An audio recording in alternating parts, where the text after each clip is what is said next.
Hello नमस्कार, कैसे हो आप लोग? आई होप सब बढ़िया और मजे में होंगे। Class today we are gonna start with a new chapter. आप आपकी लाइफ का एक नया जर्नी शुरू कर रहे हो। सीएमए फाउंडेशन क्लियर होके आए हो, राइट? आई थिंक आपका सेकंड लेक्चर है, मैं पहला लेक्चर ले रहा हूँ। आप एक लेक्चर आपका कल हो चुका है बाकी सब्जेक्ट्स का, आया ना? लाइक कल मैं नहीं आ पाया था, बट ठीक है। आज जैसा कि आपको पता है, मैं आपको पढ़ाने वाला हूँ पेपर 8। जो पेपर 8 आपका आता है कॉस्टिंग का, या जिसको प्यार से कॉस्ट एंड मैनेजमेंट अकाउंट भी बोला जाता है। क्या बोलते हैं हम इसको? कॉस्ट अकाउंटिंग एक अलग सब्जेक्ट है। और एक सब्जेक्ट और होता है आपका, जो आप पढ़ते हो आपके इसमें लाइफ में, प्रॉब्लम नंबर 12 नाम से, पेपर नंबर 12 है मैनेजमेंट अकाउंटिंग नाम से, ठीक है। रादर इस पे शुरू करूं मैं, उसके पहले कुछ चीज़ों पे डिस्कस कर ले हम फटाफट फटाफट, ताकि जब हम इसका डिस्कशन शुरू करें तो इट शुड बी लाइक कि हाँ ठीक है, कुछ चीज़ें हैं जो हमको पता है या हमसे जम रही है, हम कर पा रहे हैं वगैरह, ये डिस्कशन। तो उस चीज़ों को ध्यान में रखते हुए I ask you few questions, आप लोगों ने जवाब देना है और हम लॉक करते जाएंगे उसको और उस पर डिस्कशन आगे बढ़ाते जाएंगे। तो सबसे पहले अगर मैं बात करूं, अकाउंटिंग का मतलब क्या होता है? What do you mean by accounting?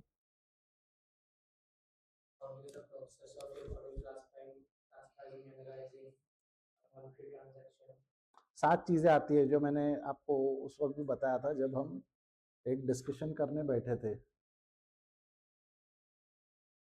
मैं यहाँ क्यों दिख रहा हूँ? मैंने ठीक किया है इसको, कोई और गड़बड़ कर रहा है क्या?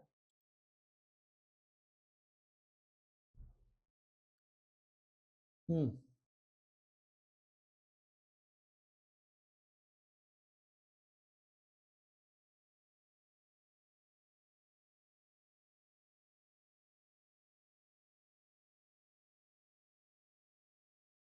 क्या होता है, जैसा अगर हम बात करें सिंपल वर्ड्स में, तो अकाउंटिंग को अगर मेरे को समझाना है तो ये अकाउंटिंग का actually actually this is a full flow chart. अगर मेरे को अकाउंटिंग का मीनिंग समझाना है तो accounting works in this cycle. Accounting का एक साइकिल होता है। अकाउंटिंग में 7 टर्म्स होते हैं जो येलो कलर से हाईलाइटेड है।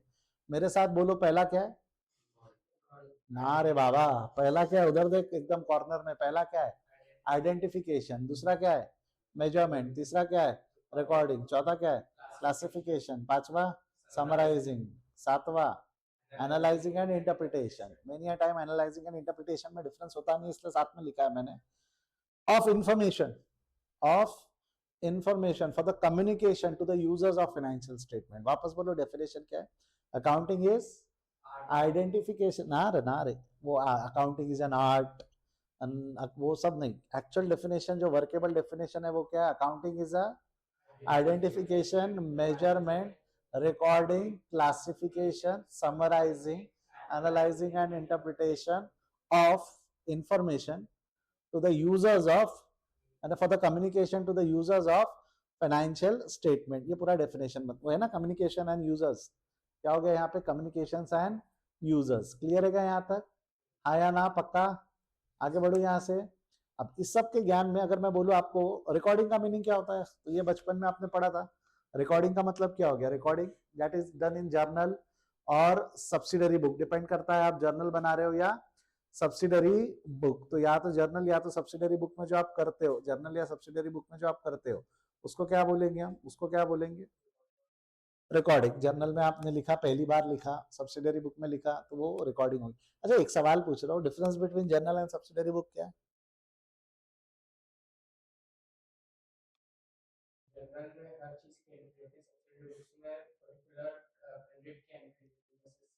यानी अगर मैं सब्सिडरी बुक बना रहा हूँ तो मैं मेरी बिजनेस में सारे ट्रांजैक्शन नहीं रिकॉर्ड कर रहा हूँ। तेरा डेफिनेशन वैसा नहीं।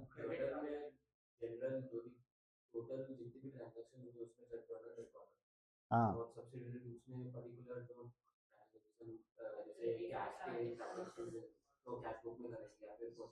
हाँ हाँ, ऐसा क्यों? ऐसा क्यों? देखो, मान के चलते हमारा एक ऑर्गेनाइजेशन है, मैं ऑर्गेनाइजेशन का कैश मैनेजर, साहिल ना। साहिल ऑर्गेनाइजेशन का परचेज मैनेजर। आपका नाम ताहिर? ताहिर? ताहा आप हो, ओके। साहिल ऑर्गेनाइजेशन का परचेज मैनेजर हो गया, ताहिर ऑर्गेनाइजेशन का सेल्स मैनेजर हो गया। ताहिर बराबर। मैं ऑर्गेनाइजेशन का कैश मैनेजर है। हम एक single set of book of account बना रहे हैं। दिखा, एक कॉपी दिखा, एक मिनट। एग्जाम्पल के तौर पे this is your journal book. Single set of book of account है, जर्नल है जिसमें सब ट्रांजैक्शंस रिकॉर्ड होंगे। ये जर्नल इस वक्त मेरे पास है। मैं इसमें ट्रांजैक्शंस रिकॉर्ड कर रहा हूँ, मैं क्या कौन से ट्रांजैक्शंस रिकॉर्ड करूंगा? मैं कैश मैनेजर है ना, मैं कौन से ट्रांजैक्शंस रिकॉर्ड करूंगा? कैश। मेरे पास साहिल आया, बोले सर मेरे को परचेस के ट्रांजैक्शन रिकॉर्ड करने, मैं साहिल को क्या बोलूंगा? पहले मेरा काम होने दे, फिर तो अपना काम करना। फिर ताहिर आया, बोले सर मेरे को मेरे सेल्स के ट्रांजैक्शंस रिकॉर्ड करने, मैं ताहिर को क्या बोलूंगा? पहले मेरा काम होने दे, फिर साहिल का होने दे, फिर तू तेरा काम करना। वो चला गया। मैंने मेरा काम करने को 3 दिन लगा दिया, उसका कितने दिन का काम जमा हो गया? 4 दिन का, 1 दिन का तो था ही, 4 दिन का काम जमा हो गया। उसने 4 दिन का काम रिकॉर्ड करने के लिए 5 दिन लगा दिए। तो ताहिर के पास किताब कितने दिन बाद आई? 3 दिन मेरे और 4 दिन उसके, 7 दिन बाद आई ना। अब इसके बाद 7 दिन का काम जमा हो गया। 7 दिन का काम चलो उसने 7 दिन में भी किया, तो किताब मेरे पास घूम के 11 दिन बाद आई ना। 7 दिन इसके, 4 दिन इसके, मेरे पास किताब कितने दिन बाद आई? 11 दिन बाद। 1 दिन के काम को करने को मैं 3 दिन लगाता हूँ, 11 दिन के काम को मैं और टाइम लगाऊंगा। तो मेरी inefficiency of recording the transaction, इसकी वजह से आप दोनों की इफिशियंसी पनिश हो रही है ना। क्या आप लोग इफिशिएंटली काम कर पा रहे हो क्या? तो इसका सोल्यूशन क्या है? सब अपने बुक अलग बनाओ। साहिल को बोल दिया तू परचेज मैनेजर है, परचेज बुक अलग बना। ताहिर को बोल दिया तू सेल्स मैनेजर है, सेल्स बुक अलग बना। कृष्णा को बोल दिया तू कैश मैनेजर है, अपने बुक अलग बना। अब इससे हमारा एक दूसरे पे डिपेंडेंसी रहा कि इंडिपेंडेंट हो गया। तो to bring that independency into our working, हमने अलग अलग separate set of book of account बनाना चालू किया। जिससे क्या हो गया, हमारा एक single set of book of account है कि multiple set of book of account हो गया?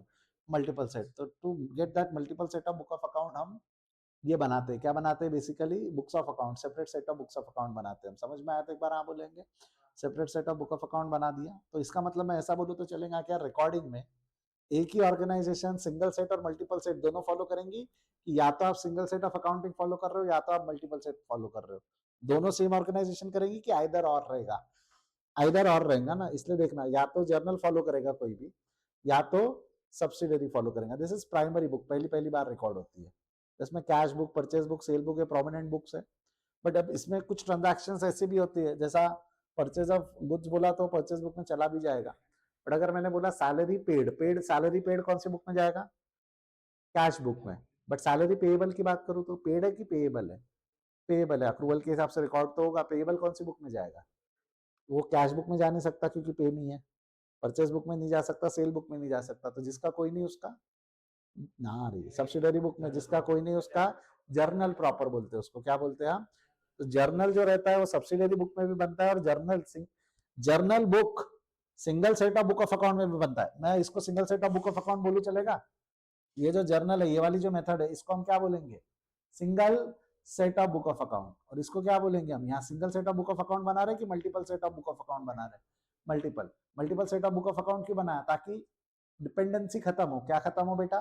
डिपेंडेंसी। तो हमने multiple set of book of account बनाया। Single set of book of account क्यों बनाया था? छोटा ऑर्गेनाइजेशन है, मैनेजर अलग नहीं है, purchase manager, sale manager, cash manager अलग नहीं है। तो multiple set of book of account की जरूरत है कि सिंगल सेट में काम जम जाएगा। यानी छोटे वर्ड्स में बोलूँ, यानी दूसरे वर्ड में बोलूँ तो जो छोटा कंपनी, छोटा ऑर्गेनाइजेशन है, वो कौन सी मेथड फॉलो करता होगा? जर्नल। जो बड़ा कंपनी, बड़ा ऑर्गेनाइजेशन है, वो कौन सी मेथड फॉलो करता होगा? तो single set of book of account और multiple set of book of account में ये फर्क है। समझ में आया तो एक बार हाँ बोलेंगे? अरे हाँ या ना? पक्का श्योर? कोई दिक्कत नहीं, आगे बढ़ू मैं यहाँ से। अब इसमें क्या होता है, अब जैसा मान के चलो मैंने अगर जर्नल में सारा ट्रांजैक्शन रिकॉर्ड कर दिया, रिकॉर्डिंग का मतलब समझा, रिकॉर्ड कर दिया, इसलिए इसको क्या बोलते हैं? रिकॉर्डिंग। बट ये रिकॉर्ड करने के लिए हमारे को डॉक्यूमेंट या हमारे को ट्रांजैक्शंस कहाँ से मिलेंगे? ऐसा होता है ना, गुफा होती है, गुफा, गुफा के अंदर एक साधु बैठा रहता है ठंडे में, और हम उसके पास जाते हैं, उसके चरणों में फल वल चढ़ाते, बोलते साधु कृपा करो, बताओ हम हमारे ट्रांजैक्शन में, बिजनेस में ट्रांजैक्शन कैसे रिकॉर्ड करेंगे? ऐसा होने वाला है क्या? नहीं, ऐसा नहीं होता है। वो ऐसा बोलेगा तथास्तु, ऐसा प्रिंटर निकलेगा उसके हाथ से, ट्रांजैक्शन एक के नीचे एक के नीचे लिखे रहेंगे, ऐसा होने वाला है क्या? It does not work like that. अगर हमको ट्रांजैक्शंस को रिकॉर्ड करना है तो हमको कहाँ से लाना पड़ेगा कि क्या हुआ है? We have to bring it from bill. होते बिल, इनपुट डॉक्यूमेंट्स होते हैं। क्या होते हैं? Input document. Purchase bill, sale bill. Sale bill यानी क्या होता है? पहले परचेज बिल तो ठीक है, दुकान में गए, मोबाइल खरीदा, उसने बिल दे दिया, वो क्या बन गया आपके लिए? Purchase bill. उसके पास क्या रहता है? आपने देखा होगा ना, कई लोग कार्बन कॉपी लगाते हैं ना, कार्बन कॉपी का जो प्रिंट निकलता है वो क्या है? आप ऊपर का बिल फाड़ के आपको दे दिया, कार्बन कार्बन कॉपी उसने अपने पास रखा, वो क्या हो गया? उसका सेल बिल हो गया। वो उसका क्या हो गया? सेल बिल हो गया। समझा? कि सेल बिल यानी सेल बिल बिल नहीं होता है, एक एक्नॉलेजमेंट होता है कि हमने दिया है। आजकल तो वो भी नहीं होता, कंप्यूटराइज्ड अकाउंटिंग है। कंप्यूटराइज्ड अकाउंटिंग है तो सिर्फ परचेज बिल प्रिंट होगा, सेल बिल प्रिंट होता है क्या, जरा सोच के देख। कंप्यूटराइज्ड अकाउंटिंग होने की वजह से सेल बिल प्रिंट होने वाले कि नहीं होने वाले? सेल बिल प्रिंट नहीं होते। कंप्यूटराइज्ड अकाउंटिंग होने की वजह से सेल बिल प्रिंट नहीं होते। समझ में आया तो एक बार हाँ बोलेंगे। अच्छा, अगला है एक्सपेंस बिल। पेट्रोल पंप पे गए, पेट्रोल भराया, वो बिल देता है। ग्रोसरी शॉप पे गए, ग्रोसरी खरीदे, एवरीबडी गिव्स देयर बिल, तो वहां से ट्रांजैक्शंस मिल जाते हैं, वाउचर्स वगैरह बनते हैं। तो उसको बोला जाता है आइडेंटिफाई। पहले तो बिल लेके आइडेंटिफाई करना पड़ेगा, परचेस बिल है, सेल बिल है या क्या है। मेजरमेंट, उसका अमाउंट देखना पड़ेगा, जीएसटी होगा तो कितना लगेगा, कितना रिकवर होगा, कितना पे किया हुआ, एक कैलकुलेशन करना पड़ेगा। फिर वो रिकॉर्ड होगा, रिकॉर्ड हुआ जर्नल या सब्सिडरी बुक में। बट जर्नल या सब्सिडरी बुक का एक लिमिटेशन है। मैंने लाइन से सारे ट्रांजैक्शन रिकॉर्ड कर दिए। जर्नल में रिकॉर्ड करते ना एक के नीचे एक। आप मुझे पूछेंगे कि साल भर के परचेस कितने, तो मैं बता पाऊंगा क्या? जर्नल देख के बता पाऊंगा क्या? तो हम क्या करते हैं, हमको अकाउंट वाइज डिटेल चाहिए तो हम उसको क्लासिफाई करते हैं। क्लासिफाई कहाँ में होता है? लेजर बुक में होता है, जिसमें डिटेल कैसी मिलती है हमको? Account wise. रिकॉर्डिंग में डिटेल कैसी मिलती है हमको? Date wise. तो क्लासिफिकेशन इसलिए किया था ताकि हमको डिटेल कैसे मिले, परचेस कितने किए, सेल कितने किए, पैसा कितना आया, पैसा कितना दिया, ये डिटेल अगर हमको चाहिए अकाउंट वाइज तो हम ये बनाते हैं। अच्छा, अकाउंटिंग का पर्पस क्या है? Why we are doing accounting? What is the purpose of accounting? Accounting कर क्यों रहे आप? इतनी मेहनत कर रहे हैं, अकाउंट्स बना रहे, why you are preparing accounts? Financial position जानने के लिए। दूसरा, दो पर्पस है। शेयर होल्डर्स को तो फाइनेंशियल पोजीशन, क्या क्या क्या, प्रॉफिट एंड लॉस जानने के लिए। दो पर्पस होते हैं अकाउंटिंग करने के, एक तो प्रॉफिट एंड लॉस जानना है और फाइनेंशियल पोजीशन जानना है। तो अब मेरे को पता है, मैंने अगर लेजर भी बना लिया तो प्रॉफिट एंड लॉस पता चला कि अभी तक नहीं पता चला? वो पता चलता है हमारे को समराइजिंग में, जहां हम फाइनल अकाउंट बनाते हैं। इनकम स्टेटमेंट से प्रॉफिट एंड लॉस पता चलता है, बैलेंस शीट से फाइनेंशियल पोजीशन पता चलती है। वापस बोलो, क्या बोला? इनकम स्टेटमेंट से प्रॉफिट एंड लॉस पता चलता है और बैलेंस शीट से क्या पता चलती है? Financial position. बराबर है यहाँ तक? आया ना? और फिर यही एनालाइज इंटरप्रेट किया जाता है रेशियो एनालिसिस और कैश फ्लो में, तो इन्फॉर्मेशन कम्युनिकेट होती है यूजर्स को। ये पूरा जो साइकिल होता है इसको accounting, why it is called a cycle, ये भी बता देता हूँ। ये 3 पार्ट में डिवाइडेड है, इनपुट, प्रोसेस एंड आउटपुट। और जो इस साल का आउटपुट रहेगा, जो क्लोजिंग स्टेटमेंट रहेगा, वो अगले साल के लिए क्या बन जाएगा? Opening statement. तो जो आउटपुट है वो अगले साल के लिए क्या बन गया? इनपुट। फिर अगले साल ये चलेगा। तो this keeps on repeating, input, process, output, output will become again input, process, output, output will again become input. This will keeps on repeating ना। आप सुनते भी हो, इस साल का क्लोजिंग, अगले साल का opening. This is because of this continuous cycle. And ये पूरे साइकिल को क्या बोला जाता है? Accounting cycle. ये पूरे साइकिल को क्या बोला जाता है? Accounting cycle. ये फील आया यहाँ तक? एक बार हाँ या ना बोलेंगे? पक्का श्योर? कोई दिक्कत नहीं है? अकाउंटिंग साइकिल में डन है? आगे बढ़ू मैं यहाँ से? अकाउंटिंग साइकिल क्लियर है सबको? हाँ बोल, बढ़ू आगे यहाँ से। That's accounting cycle. ये बनाना है, इच्छा है बनाने की। अच्छा, आप एक चीज देख लेना, ट्रायल बैलेंस मैंने यहाँ कहीं भी डाला कि ये ट्रायल बैलेंस नीचे है? अच्छा, ट्रायल बैलेंस का मीनिंग क्या होता है? मीनिंग पूछा, it is a rough statement मत बोलना। दिल में तो वही था sir, it is a rough statement. Meaning क्या? हाँ, trial balance is the least of balances of ledger account. जो जितने भी लेजर अकाउंट के बैलेंस है उसको एक पेज पे लिख दो और उसको हम क्या बोलेंगे? Trial balance. Why it is called as rough statement? तो आप बिना ट्रायल बैलेंस बनाए लेजर से फाइनल अकाउंट बना सकते हो। बचपन में अगर आपके टीचर अच्छे होंगे तो उन्होंने बनवाए भी होंगे वो क्वेश्चन, जहाँ पे आप लेजर से डायरेक्ट क्या बनाते हो? Final account. You don't require to prepare trial balance. तो ट्रायल बैलेंस क्यों बनाया था? ये रेक्टिफिकेशन ऑफ एरर में पढ़ा था आपने। ट्रायल बैलेंस क्यों बनाया था? ना, अर्थमेटिकल एक्यूरेसी चेक करने के लिए ट्रायल बैलेंस क्यों बनाया था? अर्थमेटिकल एक्यूरेसी, कुछ एरर तो नहीं है। अगर एरर आया तो सस्पेंस अकाउंट क्रिएट होता था ना। तो वो अर्थमेटिकल एक्यूरेसी चेक करने के लिए ट्रायल बैलेंस बनता है, कन्वीनियंस के लिए। नहीं तो क्या होगा, मेरे को पन्ने पलटाने पड़ेंगे बार बार समझो, आपका थियोरेटिकली जब हम पढ़ाते हैं तो एक पेज दो पेज में लेजर आ जाते हैं। प्रैक्टिकल लाइफ में एक दो पेज के लेजर रहते होंगे कि हजारों पेज के रहते हैं? तो हजारों पेज को पलटाना, क्लोजिंग बैलेंस ढूंढना, लिखना, ये आसान है कि डिफिकल्ट है? फिर उसमें टैली नहीं हुआ तो फिर लफड़े, कौन सा बैलेंस नहीं आया, क्या नहीं आया। उससे अच्छा पूरे बैलेंस लो, एक पेज पे लिखो। डेबिट इक्वल टू क्रेडिट हो रहा है क्या चेक करो, अगर हो रहा है मतलब मैंने सारे बैलेंसेस ले लिए, नहीं हो रहा है तो बाद में फाइनल अकाउंट बना के पता चले टैली नहीं हो रहा है, उससे अच्छा पहले टैली करके चेक कर ले कि ट्रायल बैलेंस टैली हो रहा है, तो फाइनल अकाउंट अब टैली हो जाएगा। तो check that arithmetical accuracy we prepare trial balance. जरूरत नहीं है, अगर आपको लगता है बिना अर्थमेटिकल एक्यूरेसी चेक किए या ट्रायल बैलेंस बनाया फाइनल अकाउंट बनाना चाहो तो स्वागत है आपका, आप बना सकते हो। But it will become a little difficult, it will become a little difficult. बन नहीं सकता ये मैं बोल रहा हूँ कि डिफिकल्ट हो जाएगा बोल रहा हूँ मैं, डिफिकल्ट हो जाएगा। So you can prepare final account without the help of trial balance. That is why it is not a part of even your definition. वो definition of accounting का भी part नहीं है. Accounting की definition क्या है? Identification, measurement. लाइन से बोलना भी जरूरी है. आप वर्ड्स जंप नहीं कर सकते, क्योंकि अकाउंटिंग में सबसे पहले क्या होगा? आइडेंटिफिकेशन, फिर क्या होगा? मेजरमेंट, उसके बाद क्या होगा? फिर क्लासिफिकेशन, फिर समराइजिंग, फिर लास्ट में समराइजिंग होने के बाद अगर इच्छा है तो आप एनालाइज एंड इंटरप्रेट कर सकते हो. क्लियर है क्या यहाँ तक? अरे बोल हाँ या ना. And this is all done to communicate the information to the users of financial statement. Users कौन है, क्या है, ये सब चलो अब जाने दो, अकाउंट्स में पढ़ लेना आप लोगों ने. बट ये 7 टर्म्स समझे क्या? 7 टर्म्स कौन से थे, वापस बोलो. आइडेंटिफिकेशन,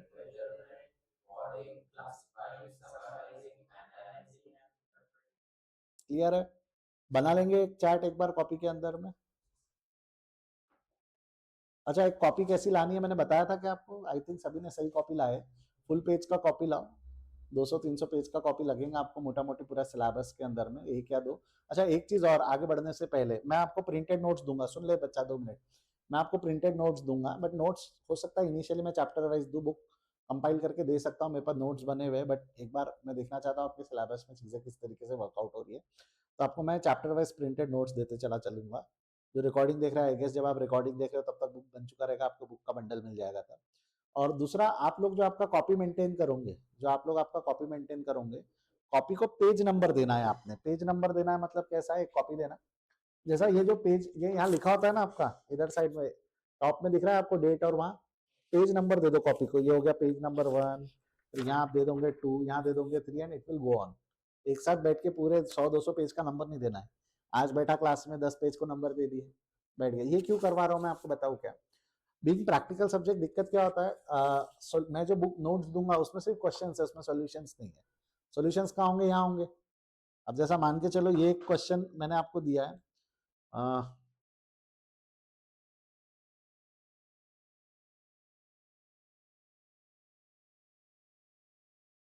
जैसा ये चैप्टर नंबर 1 है, हो रहा है ओपन. चैप्टर नंबर 1 के अंदर में जैसा ये क्वेश्चन है, प्रॉब्लम है, आप यहाँ पे क्या लिखोगे? ये जो नंबर है इसके बाजू में लिख दोगे कि ये कॉपी में कौन से पेज पे सॉल्व हुआ है. कैसा लिखोगे आप? ये कॉपी के कौन से पेज पे सॉल्व हुआ है, मतलब कॉपी का अगर यहाँ लिखोगे तो यहाँ लिख देना पेज नंबर 5. तो इसका मतलब यहाँ पे जो कॉपी का 5वां पेज है उसमें इसका सॉल्यूशन है. ये जैसा ये पेज नंबर 12 पे गया तो ये 12th पेज पे लिख दोगे. और जब हम सॉल्व करेंगे तो जैसा मैं प्रॉब्लम नंबर 1 सॉल्व करूंगा, आप लिखते हो कैसा लिखोगे? प्रॉब्लम नंबर 1, और इसके नीचे लिख देना ये कॉपी के कौन से पेज पे, कॉपी ये क्वेश्चन कौन सा पेज पे हमारा, नोटबुक नोट्स. ओहो सॉरी, ये दिख नहीं रहा था, मैं आपको ये समझा रहा था. आप यहाँ लिख दोगे, यहाँ क्या लिखोगे आप? ऐसा पेज नंबर 5 या पेज नंबर 12, ऐसा आप रेफरेंस मार दोगे ना यहाँ पे, ताकि जब आप यहाँ पढ़ो तो आपको मिले इसका सोल्यूशन कहाँ है. क्योंकि कई बार मैं कुछ चीजें इंपॉर्टेंट लिखाऊंगा कि ये एक्सीडेंट पॉइंट है, यहाँ पर ये गलती होती है, आप लोग यहाँ लिख दोगे नोट्स के अंदर में, फिर आपको समझेगा नहीं गलती क्या होती है, तो सोल्यूशन देखना है तो वाले पेज पे सोल्यूशन मिल जाएगा उसका. एज वेल एज जब मैं यहाँ लिखूंगा, जब यहाँ लिख रहा हूँ प्रॉब्लम नंबर 1, सोल्यूशन जब लिख रहा हूँ मैं कॉपी में, ये कॉपी है मेरी, ये कॉपी का पेज नंबर 5 है जहाँ पे मैं सोल्यूशन लिख रहा हूँ. मैंने यहाँ लिखा प्रॉब्लम नंबर 1, तो यहाँ पे इसका भी क्रॉस रेफरेंस मार देना. नोट्स का कौन सा पेज है? ये 1.16. तो यहाँ क्या लिखोगे आप? पेज 1.16. ये पेज नहीं भी लिखा, 1.16 लिखा, तो आपको समझ में आ जाएगा पेज नंबर है बेसिकली. आप जब लिखते हो तो इस तरीके से क्रॉस रेफरेंस मारो. बुक के अंदर में रेफरेंस मारो कि कॉपी का कौन सा पेज है, कॉपी में रेफरेंस मारो कि बुक का कौन सा पेज है. तो ये cross reference will going to help you a lot.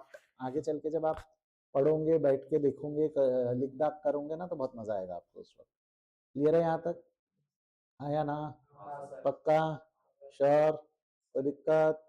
बड़े आगे चलिए. तो this was all you have to do while preparing या while doing your notes preparation. अभी के लिए बस just write it down. What is accounting cycle, इसका आप चार्ट बना लेंगे पटाख से.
हुआ।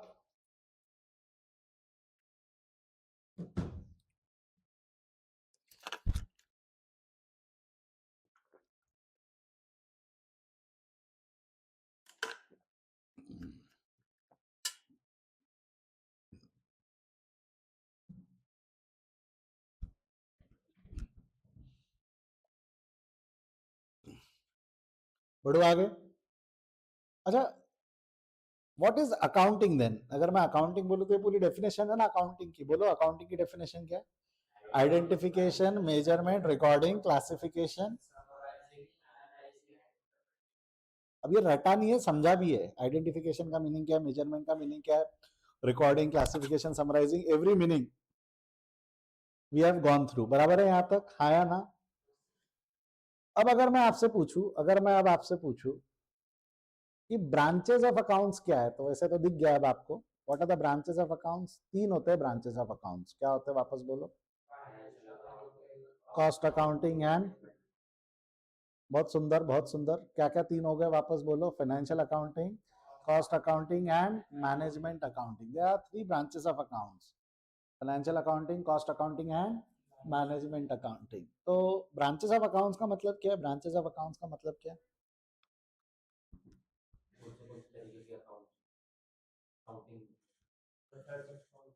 जैसा मैं अगर आपसे पूछूं कि सीए के, सीए बोल रहा हूँ, साइंस की कितनी ब्रांचेस है? तीन। कौन सी? केमिस्ट्री, बायो और physics. Physics, chemistry, bio. But are they limited to this तीन? कि zoology, gemology, astrology, cosmic theory, ये सब भी है कि नहीं है? कॉस्मोलॉजी जिसको बोलते हैं, ये सब है कि नहीं है? है ना? Is it limited to this physics, chemistry, bio? और भी है, बट मेजर वो तीन है, फिजिक्स, केमिस्ट्री, बायो। वैसा भी अकाउंटिंग की अगर मैं ब्रांचेस देखूं तो वैसे पांच है। टोटल कितनी ब्रांचेस है? पांच।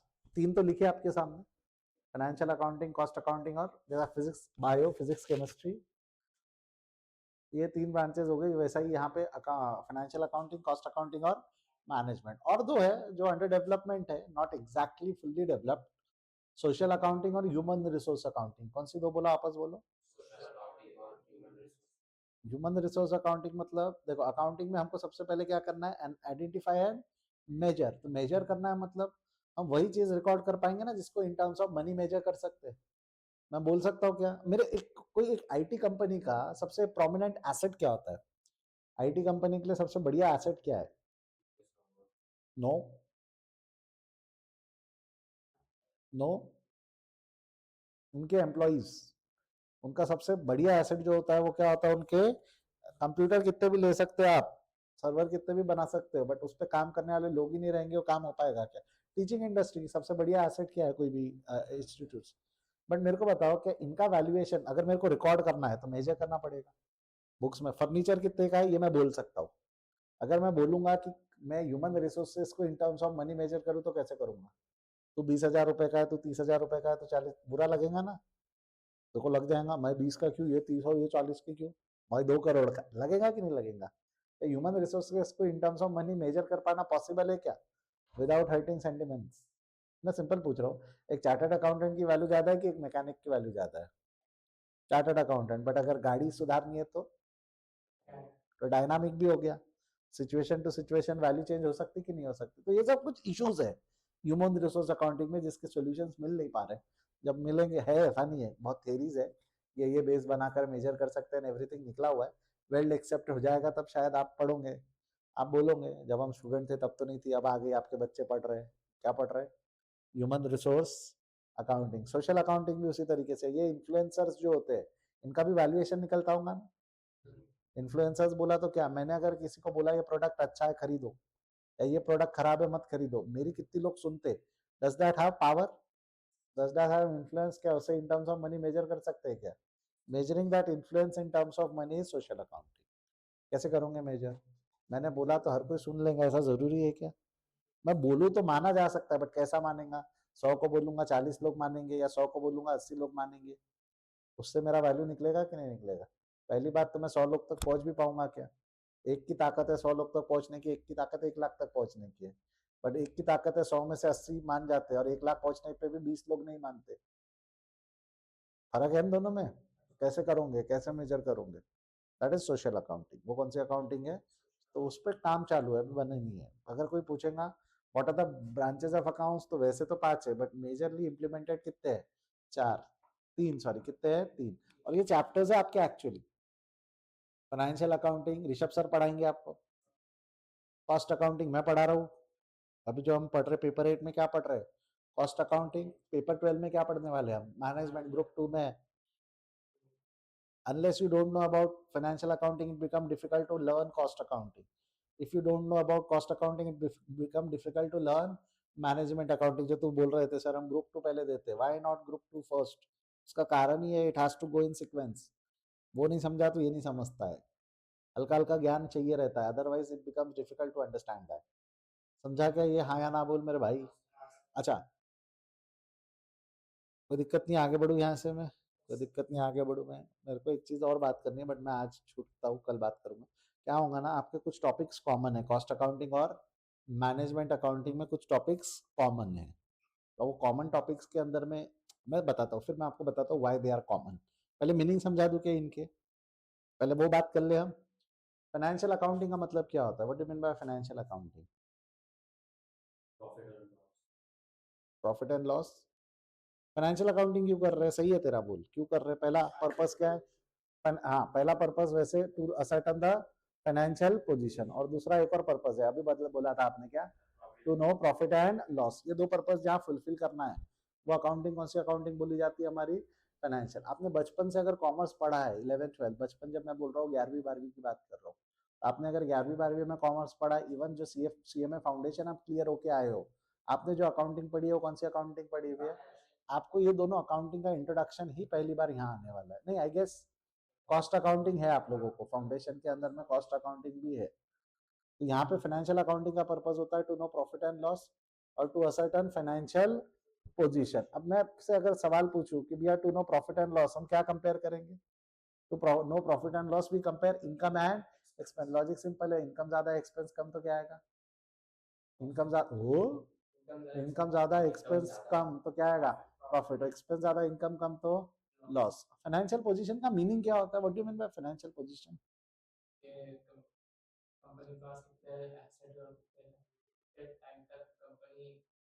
हिंदी में बोलूँ तो औकात। हिंदी में बोलूँ तो औकात। औकात बोला ना तो बुरा लगता है। था साहिल को पूछो तेरी औकात है, बुरा लगेगा ना? क्या बोलेंगे? तेरा नेटवर्थ कितना है? इंग्लिश अनुवाद क्या निकलेगा फाइनेंशियल पोजीशन का? नेटवर्थ। इंग्लिश अनुवाद क्या निकलेगा फाइनेंशियल पोजीशन का? Net worth. If I ask you Sahil what is your financial position, इज्जत लगी ना? ना, तो this is the difference between, this is the difference between financial position and net worth बोलेंगे हम उसको। सिंपल वर्ड्स में क्या बोलेंगे हम? नेटवर्थ। तो व्हेन आई से नेटवर्थ, नेटवर्थ यानी क्या बेटा तेरा? नेटवर्थ क्या है? किताबें, गाड़ी, फोन, ये सब क्या हो गए? एसेट्स हो गए। तूने इसको 10,000 रुपए दिया था, इससे 10,000 लेना है, रिसीवेबल एसेट हो गए। अब ये जो है ये सब मिला के तेरा 2 लाख का एसेट आ रहा है। वो 10,000, 2 लाख में से तुझे मुझे 20,000 रुपए देने, तो वो 20,000 देने, वो क्या हो गई उसके? तो तेरा नेटवर्क कितना हो गया? 2 लाख रिसीवेबल और 20,000 पेएबल, तो 180 कितना हो गया? 180। ये कहाँ पता चलता है? ये कहाँ पता चलता है? बैलेंस शीट से। कहाँ पता चलता था? Balance sheet. याद आया क्या बचपन में बनाई थी बैलेंस शीट फाइनेंशियल पोजीशन?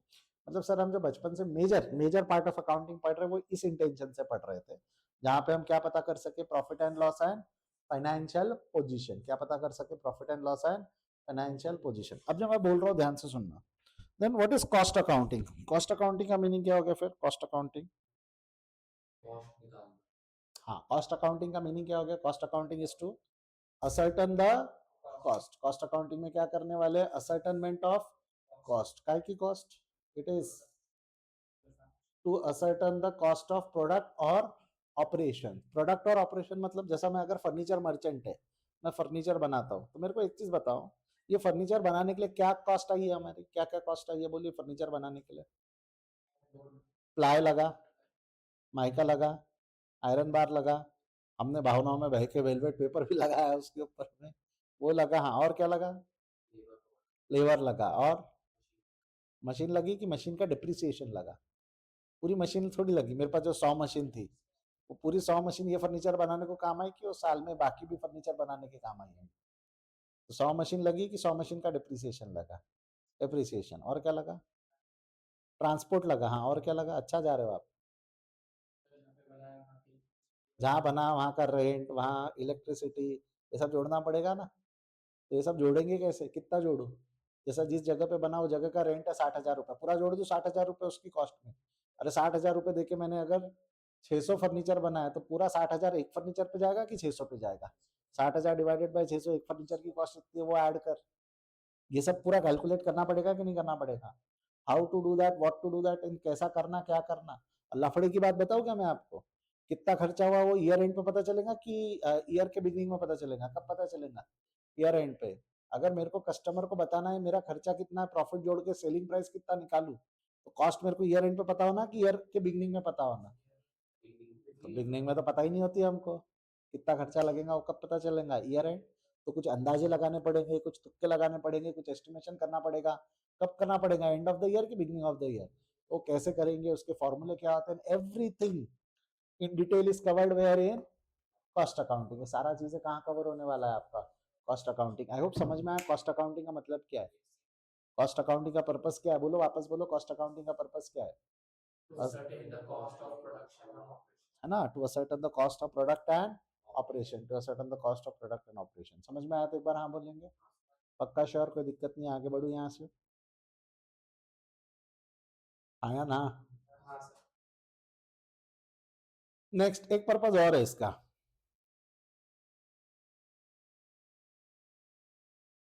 मैं तो आपसे एक्सपेक्ट कर सकता हूँ, बचपन में पढ़े हो ना अपना कॉस्ट अकाउंटिंग, क्या है दूसरा पर्पस?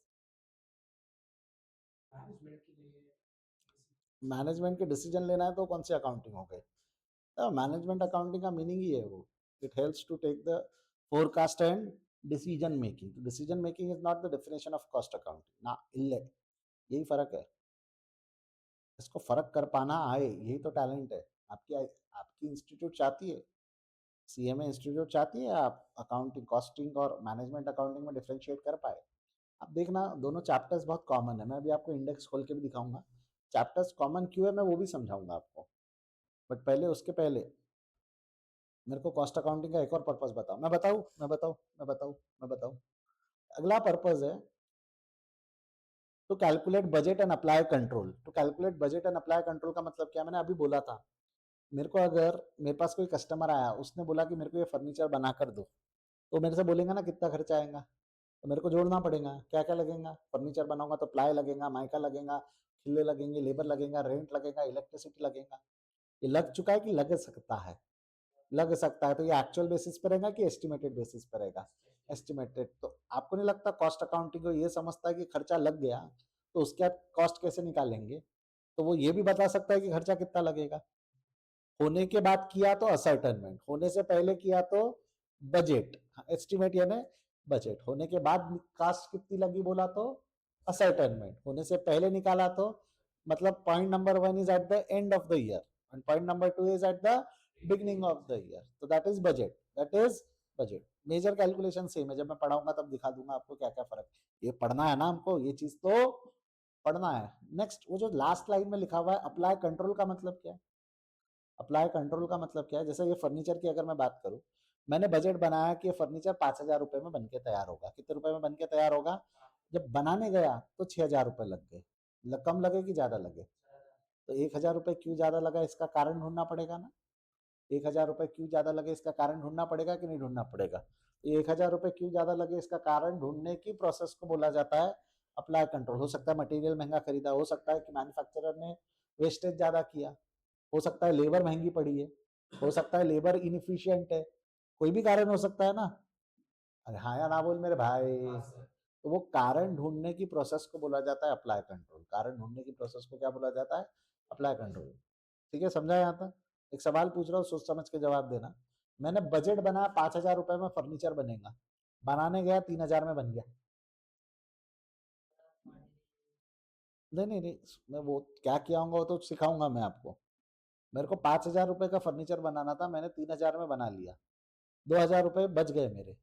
तो कंट्रोल लगाना पड़ेगा कि नहीं लगाना पड़ेगा, ये मेरा सवाल है। 5 के 6 में बने तो कंट्रोल तो लगाना पड़ेगा, 5 का 3 में ही बन गया तो कंट्रोल लगाना पड़ेगा कि नहीं लगाना पड़ेगा? लगा सकते हैं, नहीं लगाना ही पड़ेगा। रीजन बीइंग हो सकता है ना उसने मटेरियल सस्ता वापरा होगा, हो सकता है कि पुराना बजट गलत बनाऊंगा, हो सकता। अब देखना बाबा, अगर तू 5,000 की चीज 3,000 में बना रहा है तो तेरे बजट में गलती है। बाजू वाली दुकान ने बजट सही बनाया, उसने बोला 3,000 में बनेगा, उसने 1,000 रुपए 1,500 रुपए का प्रॉफिट जोड़ा, उसने सेलिंग प्राइस बोल दिया 4,500, तेरा तो बजट ही 5,000 का बना है, तो सेलिंग प्राइस बोलेगा 6,000। ऑर्डर तेरे पास आएगा कि तेरे कॉम्पिटिटर के पास चला जाएगा? ऑर्डर तेरे पास आएगा तो तू पैसे बचाएगा ना। 5,000 की चीज 6,000 बोल के 6,000 को 3,000 में बनाएगा तो पैसे बचेंगे। जब ऑर्डर ही तेरे पास नहीं आया तो पैसे नहीं बचे तो फायदा होगा क्या? कंट्रोल तो तब भी लगेगा जब कॉस्ट से कम में काम हो गया। कंट्रोल यूनिलैटरल नहीं है, अगर बड़ा कॉस्ट तो लगेगा ऐसा नहीं है। कंट्रोल कमती लगा, कास्ट कमती लगा तो भी कंट्रोल लगेगा, कॉस्ट कम में भी हुआ तो भी कंट्रोल लगेगा। समझ में आया क्या? पक्का? श्योर? कोई दिक्कत? बढ़ू आगे यहाँ से। तो कंट्रोल दोनों साइड लगता है, कम लगा तो भी लगता है, ज्यादा लगा, कॉस्ट ज्यादा लगी तो भी लगता है। समझ में आया तो एक बार हाँ बोलेंगे। Now what is management accounting then? Paper 12. What is management accounting? पहला तो पर्पस है to forecast and decision making. ये उड़ू है, उड़ू भविष्य बताते, ऐसा एक क्रिस्टल बॉल लेके बैठते हैं ये, उसमें बोलते हैं crystal ball show me the future. ऐसा होता है क्या? नहीं, ऐसा नहीं होता, ऐसा उड़ू मैजिक नहीं है ये। On the basis of past record, आपने कुछ किया होगा, ट्रेंड एनालाइज करते हो, या डिसीजन लेने के लिए कुछ रेशियो, कुछ मेथड, कुछ टूल्स होते हैं अलग अलग। Ratio analysis was one of the tool. उस सबको यूज करके मैनेजमेंट को हेल्प होती है। जैसा एक होता है ना, मैंने 50 लाख का माल बेचा तो 10% का प्रॉफिट होगा, तो वो 10% का प्रॉफिट होगा इज व्हाट? जीपी रेशियो या नेट प्रॉफिट रेशियो। तो उस अब अगर मैं 50 का माल बेच रहा हूँ तो मेरा 10% 5 लाख का प्रॉफिट हो रहा है। 80 लाख का माल बेचूंगा तो प्रॉफिट 8 लाख का होगा। ये क्या हो गया? हो गया है कि होगा? बोला forecast, which helps the management to take decision. 8 lakh का प्रॉफिट होगा, 3 लाख रुपए 2 लाख रुपए एडवर्टाइजमेंट में खर्चा कर पाएंगे हम, ऐसे सब डिसीजन। या इन्वेस्टर को प्रॉमिस इतना कर सकते हैं हम, इतना कर, तो that is how we can use that to take decisions. Management कैसा डिसीजन लेगा वो हमको सिखाया नहीं जाता, मैं आपको पहले बता दूं। हमको टूल्स सिखाएंगे, which are the tools available, what decision to be taken, वो मैनेजमेंट के डिस्क्रिप्शन और उनके जजमेंट पे रहता है। हम डिसीजन क्या क्या ले सकते हैं उस पर क्वेश्चंस आते हैं। क्लियर है यहाँ तक मैं क्या बोल रहा हूँ? आएंगे क्वेश्चंस पे तो बात करते हैं। तो यहाँ वेरियस एनालिसिस रिपोर्ट बनाते हैं। क्या बनाते हैं हम? वेरियस एनालिसिस रिपोर्ट बनाते हैं, ठीक है। अलग अलग रिपोर्ट्स यहाँ पे प्रिपेयर होती है। एक मिनट, अब मैं तुम्हारे दिमाग के ढक्कन खोलने वाला हूँ। तीनों समझा गए यहाँ तक? पहले मेरे को बता व्हाट इज अकाउंटिंग। थोड़ी देर पहले मैंने बताया था अकाउंटिंग क्या है। Identification, measurement, recording, classification, summarising, analysing and interpretation. अब जब मैं ये अकाउंटिंग की बात कर रहा हूँ तो ये अकाउंटिंग में क्या क्या कवर हो गया? ये तीनों कवर होता है उसमें। ये अकाउंटिंग में क्या होता है? तीनों कवर होता है। मैं वापस आता हूँ अकाउंटिंग साइकिल में। मैं अगर ऐसा बोलूँ तो मैं सही बोल रहा हूँ कि गलत बोल रहा हूँ, जवाब देना। यहाँ आकर मेरा एक कौन सा पर्पस फुलफिल हो गया? यहाँ आकर मैंने इनकम स्टेटमेंट और बैलेंस शीट बना लिया ना, तो ये का कौन सा पर्पस फुलफिल हो गया? फाइनेंशियल अकाउंटिंग का पर्पस फुलफिल हो गया। तो अगर मैं बोलूँ फाइनेंशियल अकाउंटिंग की डेफिनेशन क्या है तो क्या बोलोगे आप? बोलो। Identification, measurement, recording, classification and analysing and interpretation मत डालो। कौन सी अकाउंटिंग हो गई? Financial accounting. अच्छा, कॉस्ट अकाउंटिंग, आइडेंटिफिकेशन ना, कॉस्ट अकाउंटिंग क्या? Ascertainment of cost. Cost accounting यही खत्म हो जाएंगी ना। कॉस्ट अकाउंटिंग क्या है? बोलो। Identification and measurement. उसके बाद आपको पता चलेगा कि कॉस्ट अकाउंटिंग रिकॉर्ड और क्लासिफाई भी होती है। कॉस्ट अकाउंटिंग क्या होती है? वापस बोल। रिकॉर्ड और क्लासिफाई। आगे बताऊंगा मैं कैसे होती है, सब बताऊंगा, सब बताऊंगा। अगर मैं बोलूँ तो कॉस्ट अकाउंटिंग की डेफिनेशन क्या है? Identification, measurement, recording and classification. Sir summarise नहीं होती क्या? कॉस्ट अकाउंटिंग मेजरली समराइज नहीं होती। मेजरली करना है तो कर सकते हो। तो मैं ऐसा बोलूँ तो चलेगा क्या? फाइनेंशियल अकाउंटिंग और कॉस्ट अकाउंटिंग चल रही है साथ में। वापस बोलो, क्या बोला मैंने? फाइनेंशियल अकाउंटिंग और कॉस्ट अकाउंटिंग। तो जब तक आप फाइनेंशियल अकाउंटिंग कॉस्ट अकाउंटिंग नहीं कर लो, आप मैनेजमेंट अकाउंटिंग नहीं कर पाते हो। मैनेजमेंट अकाउंटिंग क्या है? हाँ, ये दो टर्म्स है ना, ये दो टर्म्स ये कहाँ कवर होंगे आपके? Management accounting to forecast and decision making, and to do that we have to analyse and interpret. तो क्या management accounting is possible without either financial accounting और कॉस्ट अकाउंटिंग? तो मैनेजमेंट अकाउंटिंग नल्ला कभी नहीं आ सकता, अकेला कभी नहीं आ सकता वो। उसके साथ में हमेशा क्या होना चाहिए, या तो आप फाइनेंशियल रिकॉर्ड्स को एनालाइज कर सकते हो या आप कॉस्ट रिकॉर्ड्स को एनालाइज कर सकते हो, दोनों हो सकता है। अगर आपने फाइनेंशियल रखा कॉस्ट नहीं रखा तो भी आप मैनेजमेंट अकाउंटिंग कर सकते हो। मैंने अगर कॉस्ट अकाउंटिंग के रिकॉर्ड रखा, फाइनेंशियल अकाउंटिंग के रिकॉर्ड्स नहीं रखा, तो भी मैं मैनेजमेंट अकाउंटिंग लगा सकता हूँ। मैनेजमेंट अकाउंटिंग को हमेशा प्राइमरी डेटा लगेगा, आइदर फ्रॉम फाइनेंशियल अकाउंटिंग और फ्रॉम कॉस्ट अकाउंटिंग। वो इंडिपेंडेंटली स्टैंड नहीं कर पाएगा। तो मैनेजमेंट अकाउंटिंग को डेटा कौन देगा, या तो फाइनेंशियल अकाउंटिंग या तो कॉस्ट अकाउंटिंग। ये समझा क्या? आपको मैनेजमेंट अकाउंटिंग को मेजरली पढ़ा रहे हैं from the point of view of cost accounting, क्योंकि आप सीएमए कर रहे हो। तो आपको जो मैनेजमेंट अकाउंटिंग डिसीजन मेकिंग पढ़ाएंगे वो on the basis of financial records पढ़ाएंगे या on the basis of cost record पढ़ाएंगे। यानी आपको जो मैनेजमेंट अकाउंटिंग का ज्यादातर एलिमेंट कवर होने वाला है, it will be cost accounting based management decisions. वापस बोलो, क्या बोला? Cost accounting based management decision. तो unless you don't know how to calculate cost, क्या उससे डिसीजन ले पाना आसान होगा क्या? नहीं। अब मैं आपको एक चीज बता रहा हूँ जो मैं एक डायलिमा में भी हूँ, 2 मिनट सुनना। आप ही मेरे को सोल्यूशन दो, मैं आपको बता दूंगा क्या कर सकते हैं हम करके। वैसे तो है मेरे पास उसका एक रास्ता, मैं एक आइडिया दे देता हूँ बस आप लोगों को। कहाँ गया रे बाबा? ये है आपका मॉड्यूल का सब्जेक्ट। ये कौन सा सब्जेक्ट है बच्चे? पढ़, कॉस्ट अकाउंटिंग, बराबर है। I just open up the index first, ठीक है? ये इंडेक्स है उसका, and this is the subject in your management accounting. उसका भी इंडेक्स खोल लेते हैं। एक काम करो ना, मैं यहाँ खोलता हूँ।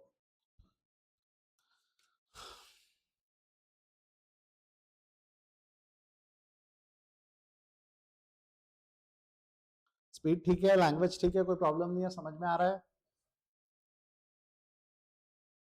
सर हमको तो लगा था कॉस्ट अकाउंटिंग प्रैक्टिकल सब्जेक्ट है, हम सिर्फ थियरी पे बात कर रहे हैं। बाबा क्वेश्चन सॉल्व करके नहीं आना है, बड़े हो जाओ, बीकॉम में नहीं हो तुम, तुम्हारे को यहाँ पे एप्लीकेशन आता है। सब्जेक्ट में आपको क्या काय पे फोकस करना है अभी? सिर्फ सॉल्विंग द क्वेश्चन की एप्लीकेशन? एप्लीकेशन पे भी ध्यान देना है हमारे को। तो आप एकदम सिर्फ क्वेश्चन सॉल्विंग के पॉइंट ऑफ व्यू से नहीं आ सकते। क्लियर है क्या?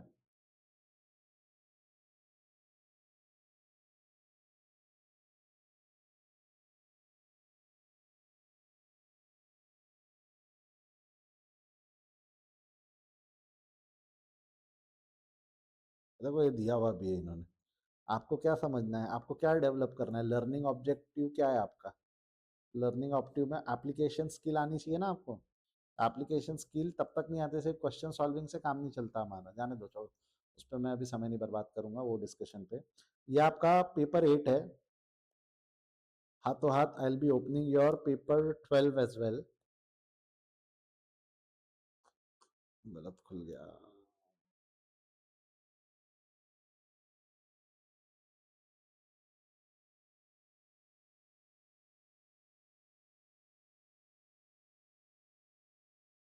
आ गया। ये पेपर 12 का मॉड्यूल है, ठीक है? खुल जा मेरे भाई। ये पेपर 12 का मॉड्यूल है। अब एक्चुअली ना थोड़ा सा कलरिंग एक जैसी दिख रही है, बट मैं एक काम कर देता हूँ ना, मैं यहाँ लिख देता हूँ। ये वाला कौन सा पेपर है? ये हमारा पेपर 12 है, यहाँ लिख दो ऐसा, ये पेपर 12 है। और ये वाला कौन सा है? हमारा पेपर 8 है, ठीक है? ये पेपर 8 था। ये ऊपर दिख जाएगा आपको, ये यहाँ दिखेगा, नाम दिख रहा है कि पेपर 8 ओपन है और ये पेपर 12 है। या लिख दिया मैंने, 2 मिनट सुन। यहाँ पे देख चैप्टर्स के नाम पढ़। ये इंट्रोडक्शन टू कॉस्ट अकाउंटिंग है, पहला चैप्टर क्या है? Introduction to cost accounting. मेरे को इस पे टाइम पास करना ही नहीं है, ये बताने लायक है ही नहीं कुछ, ठीक है? आपको मैं सिर्फ जो चीज कंपेयर करवाना चाहता हूँ वो ये, मटेरियल एक चैप्टर है, एम्प्लॉय एक चैप्टर है, डायरेक्ट एक्सपेंस एक चैप्टर है, ओवरहेड एक चैप्टर है, ठीक है? इसके बाद बुक कीपिंग एक चैप्टर है। बुक कीपिंग मतलब ये अकाउंटिंग वाला पार्ट आ गया ना, रिकॉर्डिंग वाला। कॉस्टिंग में रिकॉर्डिंग में सिखा रहे कि नहीं सिखा रहे? सिखा रहे, ठीक है? एनालाइजिंग एंड इंटरप्रिटेशन जो है यहाँ नहीं है अब तक। मेथड्स ऑफ अकाउंटिंग में कुछ 5 चैप्टर्स है, इसको छोड़ दे। मैं इस पे ध्यान लाना चाहूंगा, अकाउंटिंग टेक्निक्स में। पढ़ तो। ये चैप्टर का नाम क्या है? ये चैप्टर का नाम क्या है? और ये चैप्टर का नाम क्या है? बजट। ये कौन से मॉड्यूल में हूँ मैं अभी भी? मॉड्यूल 8 में हूँ। मैं दोबारा लिख दिया, कौन से मॉड्यूल में हूँ मैं? ये अब मॉड्यूल 12 में आ जाओ। मॉड्यूल 12 में अगर आप आओगे, मॉड्यूल 12 में of course introduction to management accounting आपको लग रहा होगा सेम है। ये जो है एक्टिविटी बेस पे तो मैं चलो बाद में आता हूँ। मैं आपका ध्यान यहाँ लाना चाहूंगा। ये देखिए क्या लिखा हुआ है, डिसीजन मेकिंग टूल। पहला नाम क्या है पढ़, मार्जिनल। दूसरा नाम क्या है, एप्लीकेशन ऑफ मार्जिनल।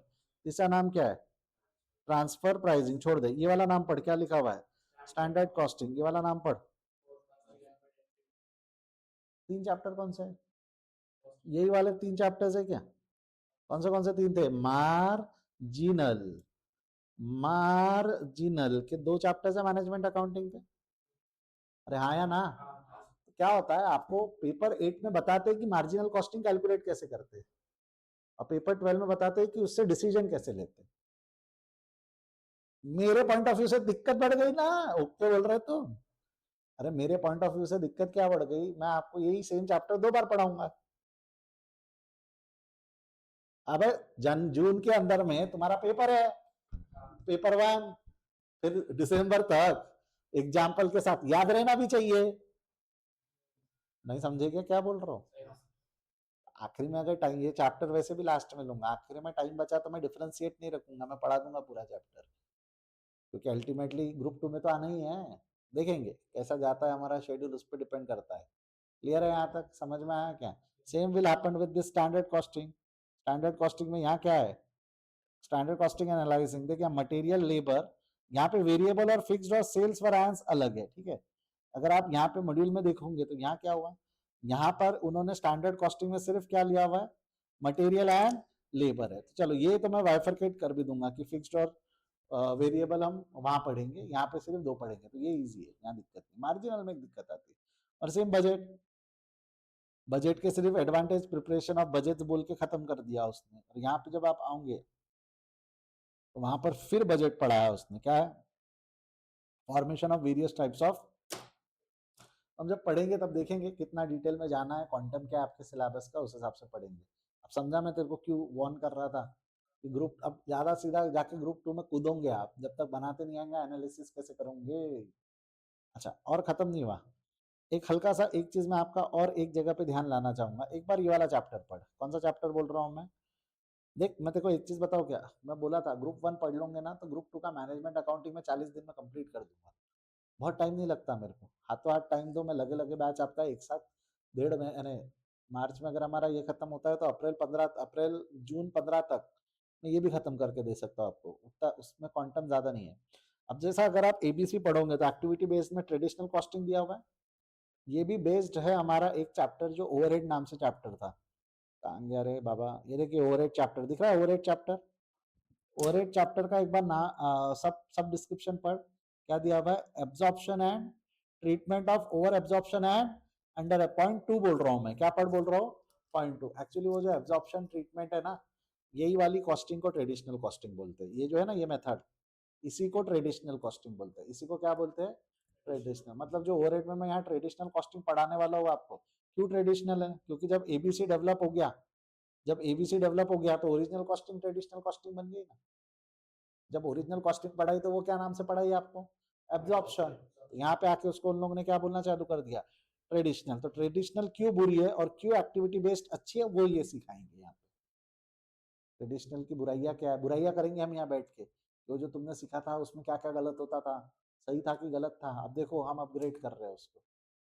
अब ये वाला चैप्टर वैसे तो 3 दिन का ही है, बट तब 3 दिन का है जब ओवरहेड के बाद पढ़ो, तो ओवरहेड के गैप के बाद पढ़ा तो पहले तो ओवरहेड ही याद नहीं आता है ना, कुछ इश्यूज होते हैं, बट ठीक है अपन करेंगे मैनेज, ऐसा डोंट वरी, है ना। बाद में ग्रुप 2 में टाइम बहुत है हमारे पास में, ग्रुप 1 का टाइम का दिक्कत है।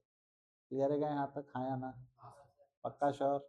व्हाट इज ट्रेडिशनल कॉस्टिंग आके पूछा तो दिक्कत आता है, मैं सिर्फ एक एनालिसिस दे रहा हूँ कि why there are teachers in the market which से कि ग्रुप 2 पहले करो, उसका कारण है। मेरी भी अभी अगर ग्रुप 2 की बात चालू होती रहती, मैं आपको बोलता ग्रुप 2 में बैठो, ग्रुप 1 और ग्रुप 2 ईजी है, तो अननेसेसरी मैं पर करूंगा नहीं, मैं ये कभी नहीं करूंगा। मेरे पास अगर कोई बच्चा आएगा तो मैं उसको पहले यही बोलूंगा कि ग्रुप 1 पहले कर। हाँ डिफिकल्ट है, बट ग्रुप 2 तब ईजी है जब तेरा ग्रुप 1 हो जाएगा, तब ग्रुप 2 ईजी है। अदरवाइज सीनियर्स से पूछोगे ग्रुप 1 ग्रुप 2 क्या ईजी है, बोलेंगे ग्रुप 2, बट वो ये नहीं बोलेगा दोनों साथ में पढ़ो तो ग्रुप 2 ईजी है। इंडिविजुअली ग्रुप 2 पढ़ोगे तो वो उतना ही लेवल का डिफिकल्ट है जितना ग्रुप 1 का है, ठीक है। आया ना बोल मेरे भाई, समझा मैंने क्या बोलो, पक्का श्योर। तो this is all how we are gonna do with the 2 subjects. कौन से 2 सब्जेक्ट है, फर्स्ट अकाउंटिंग एंड मैनेजमेंट, जिसमें से 3 चैप्टर्स तो आपके कॉमन ही है जो मैं बोल रहा हूँ, सिर्फ एक ट्रांसफर प्राइसिंग एक अलग निकल के आता है। कौन सा चैप्टर अलग निकल के आता है? ट्रांसफर प्राइसिंग और इंट्रोडक्शन टू मैनेजमेंट। बाकी बहुत सारा कॉन्टेक्स्ट उसका वही है जो हम कहाँ पढ़ने वाले, chapter number 1। Even transfer pricing के लिए अगर मैं बात बोलूँ ना, एक बार ट्रांसफर प्राइसिंग के लिखा नहीं है उसने, ये देखो ये दिख रहा है क्या? एक मिनट, ये दिख रहा है क्या? ये inter department and inter company transfer price दिखा क्या? इसका भी थोड़ा सा बेस जो है मैं यहाँ बना दूंगा आपको। कौन से चैप्टर में बोल रहा हूँ मैं? प्रोसेस कॉस्टिंग में। कहाँ गया रे बाबा? ये है ना प्रोसेस कॉस्टिंग। देखिए यहाँ पे भी दिया हुआ है, दिख रहा है क्या? इंटर प्रोसेस प्रॉफिट दिख रहा है क्या यहाँ पे? Inter process profit. तो इंटर प्रोसेस प्रॉफिट में गुड्स किस प्राइस पे ट्रांसफर होंगे?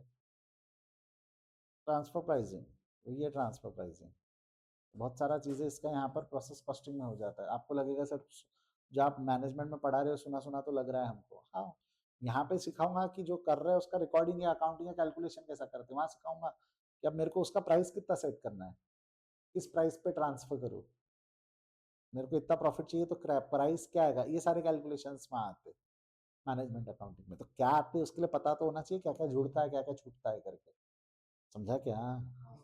आया ना? तो पूरा चैप्टर आपका सब्जेक्ट 2 में बोलूँ इक्का दुक्का चैप्टर छोड़ दो तो पूरा डिपेंड करता है आपका इस पे, इक्का दुक्का भी कहाँ छूटा आपको। ट्रांसफर प्राइसिंग भी प्रोसेस पे बेस्ड है बोल रहा हूँ। क्लियर है क्या यहाँ तक? पक्का श्योर? आया आया क्या? अंदर आया क्या? समझा क्या क्या है ये? यस और नो? पक्का श्योर? कोई दिक्कत नहीं है? बढ़ू आगे यहाँ से मैं? हाँ बोलो। चलिए, अब अगर हम बात करें तो वी आर गोना, ये लिख लिया है कि आपने पहले ही बता दो, ये चार्ट बना लिया है अकाउंटिंग का। आपका फाइनेंशियल अकाउंटिंग का सब्जेक्ट नंबर क्या है? फाइनेंशियल अकाउंटिंग का सब्जेक्ट नंबर क्या है? 2 है? 2 नहीं होगा रे, 7 होगा फिर वो। क्या है देखा क्या? तो देखूं मैं?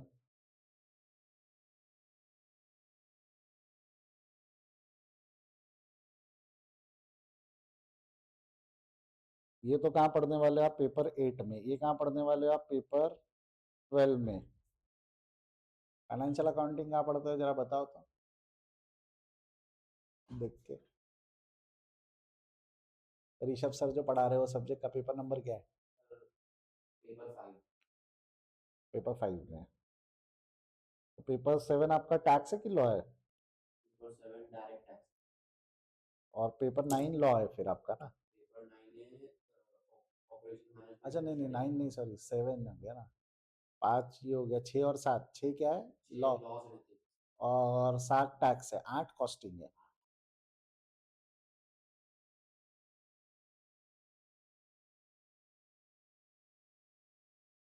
कर लो इसको पटाख से।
हुआ? बढ़ो आगे। चलिए एक फ्रेश पेज पे हेडिंग देंगे। ये तो पूरा इंट्रोडक्शन हुआ with respect to our different types of subjects of accounts, rather different accounting subjects होते हैं। वैसे इस सब मिक्स में एक चीज और होती है, वैसे बता दूं क्या? There is one subject as well as known as financial management. कौन सा सब्जेक्ट बोल रहा हूँ मैं? Financial management. एक मिनट। हाँ,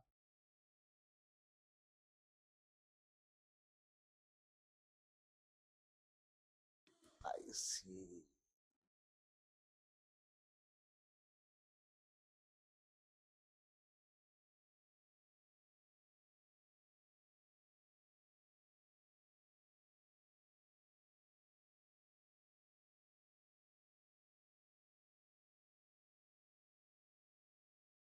जैसा अभी हम देख रहे हैं राइट नाउ, आप ये 4 पेपर देकर आ चुके हो। कौन सा? Fundamental of economics, fundamental of accounting, fundamental of law and fundamental of business and management. अभी आपको जो पढ़ा रहा है फाइनेंशियल अकाउंटिंग, पेपर 5 में पढ़ा रहे हैं।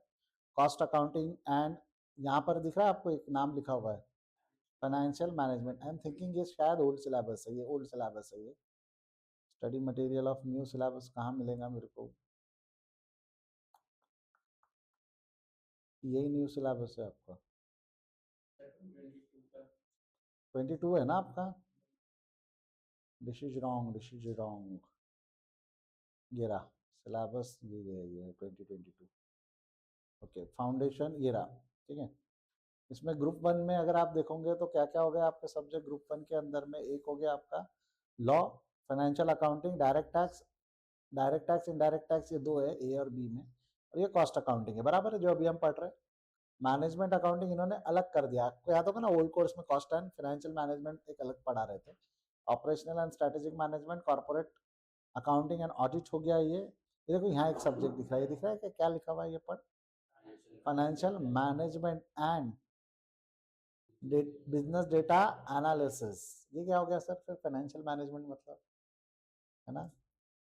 यहाँ से उठा लो फाइनेंशियल, यहाँ से उठा लो मैनेजमेंट और एक सब्जेक्ट बना दो।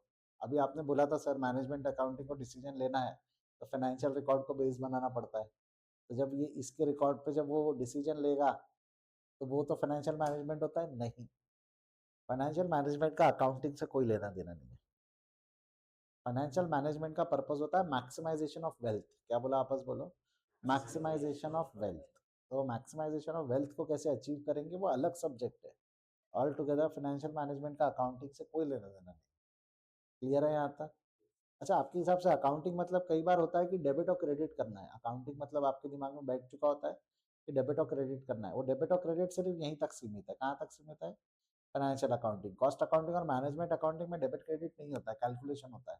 You have to have a good calculator. एक अच्छा कैलकुलेटर होना चाहिए आपके पास। कैलकुलेटर है क्या आपके पास में?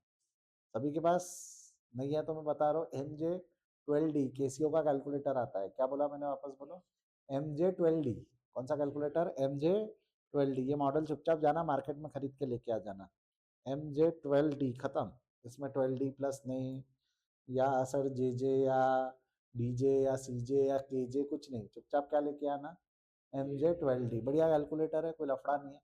अब सर केसीओ के अलावा कुछ और यूज करे, बाकी कंपनियों ने मेरे को पैसे नहीं दिए प्रमोट करने के लिए, ठीक है? केसीओ ने दिया, मैं उसी का, अबे नहीं, बाकी कंपनियों के कैलकुलेटर का मेरा एक्सपीरियंस अच्छा नहीं है, क्वालिटी अच्छी नहीं रहती है उसकी। चुपचाप ये खरीदो, लाइफ टाइम चलेगा आपका। लाइफ टाइम में 10-12 साल चल जाता है आराम से कैलकुलेटर। उतने में तो बन ही जाएंगे CA में। उसके बाद नया model.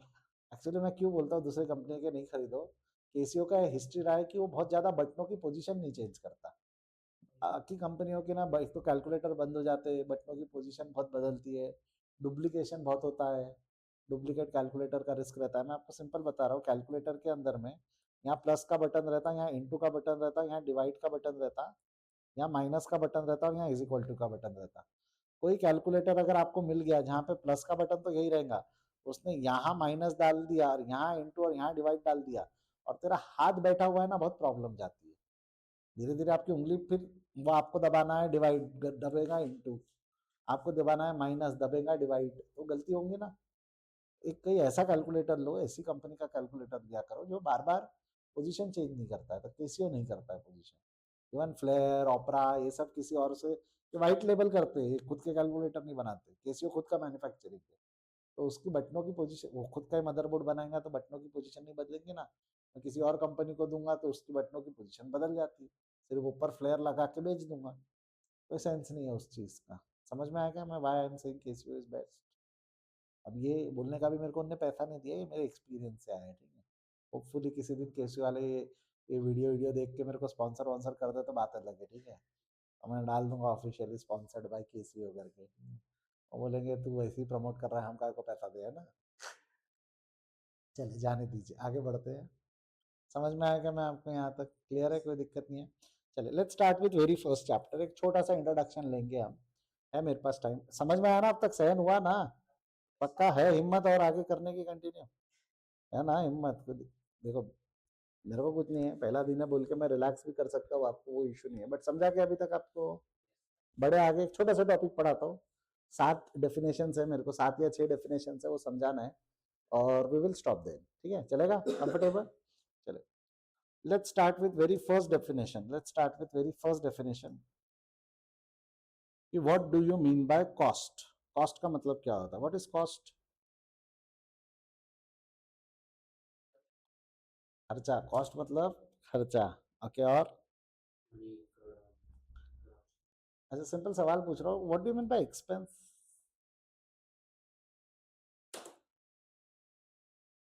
Expense as per financial accounting. Expense as per financial accounting. Sir ऐसा क्यों लिख रहे हो? समझेगा, थोड़ा पेशेंस रखो। Expense as per financial accounting क्या होता है? बचपन में पढ़िए ना। देखो मैं तो सब, मैं फाइनेंशियल भी पढ़ा था, मैं कॉस्ट भी पढ़ा था, मैं मैनेजमेंट भी पढ़ा था, मैं फाइनेंशियल मैनेजमेंट भी पढ़ा था, तो मेरे को मालूम है कोऑर्डिनेशन कहाँ का, कौन से चैप्टर का कैसा क्या बैठता है।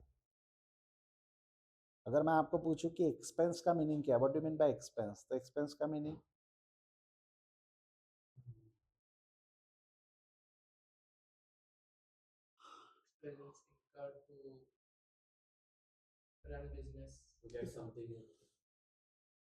Expense incur to run business to get something in return. चलो मैं अगर एग्जांपल की बात करूं, दुकान पे गया मैं,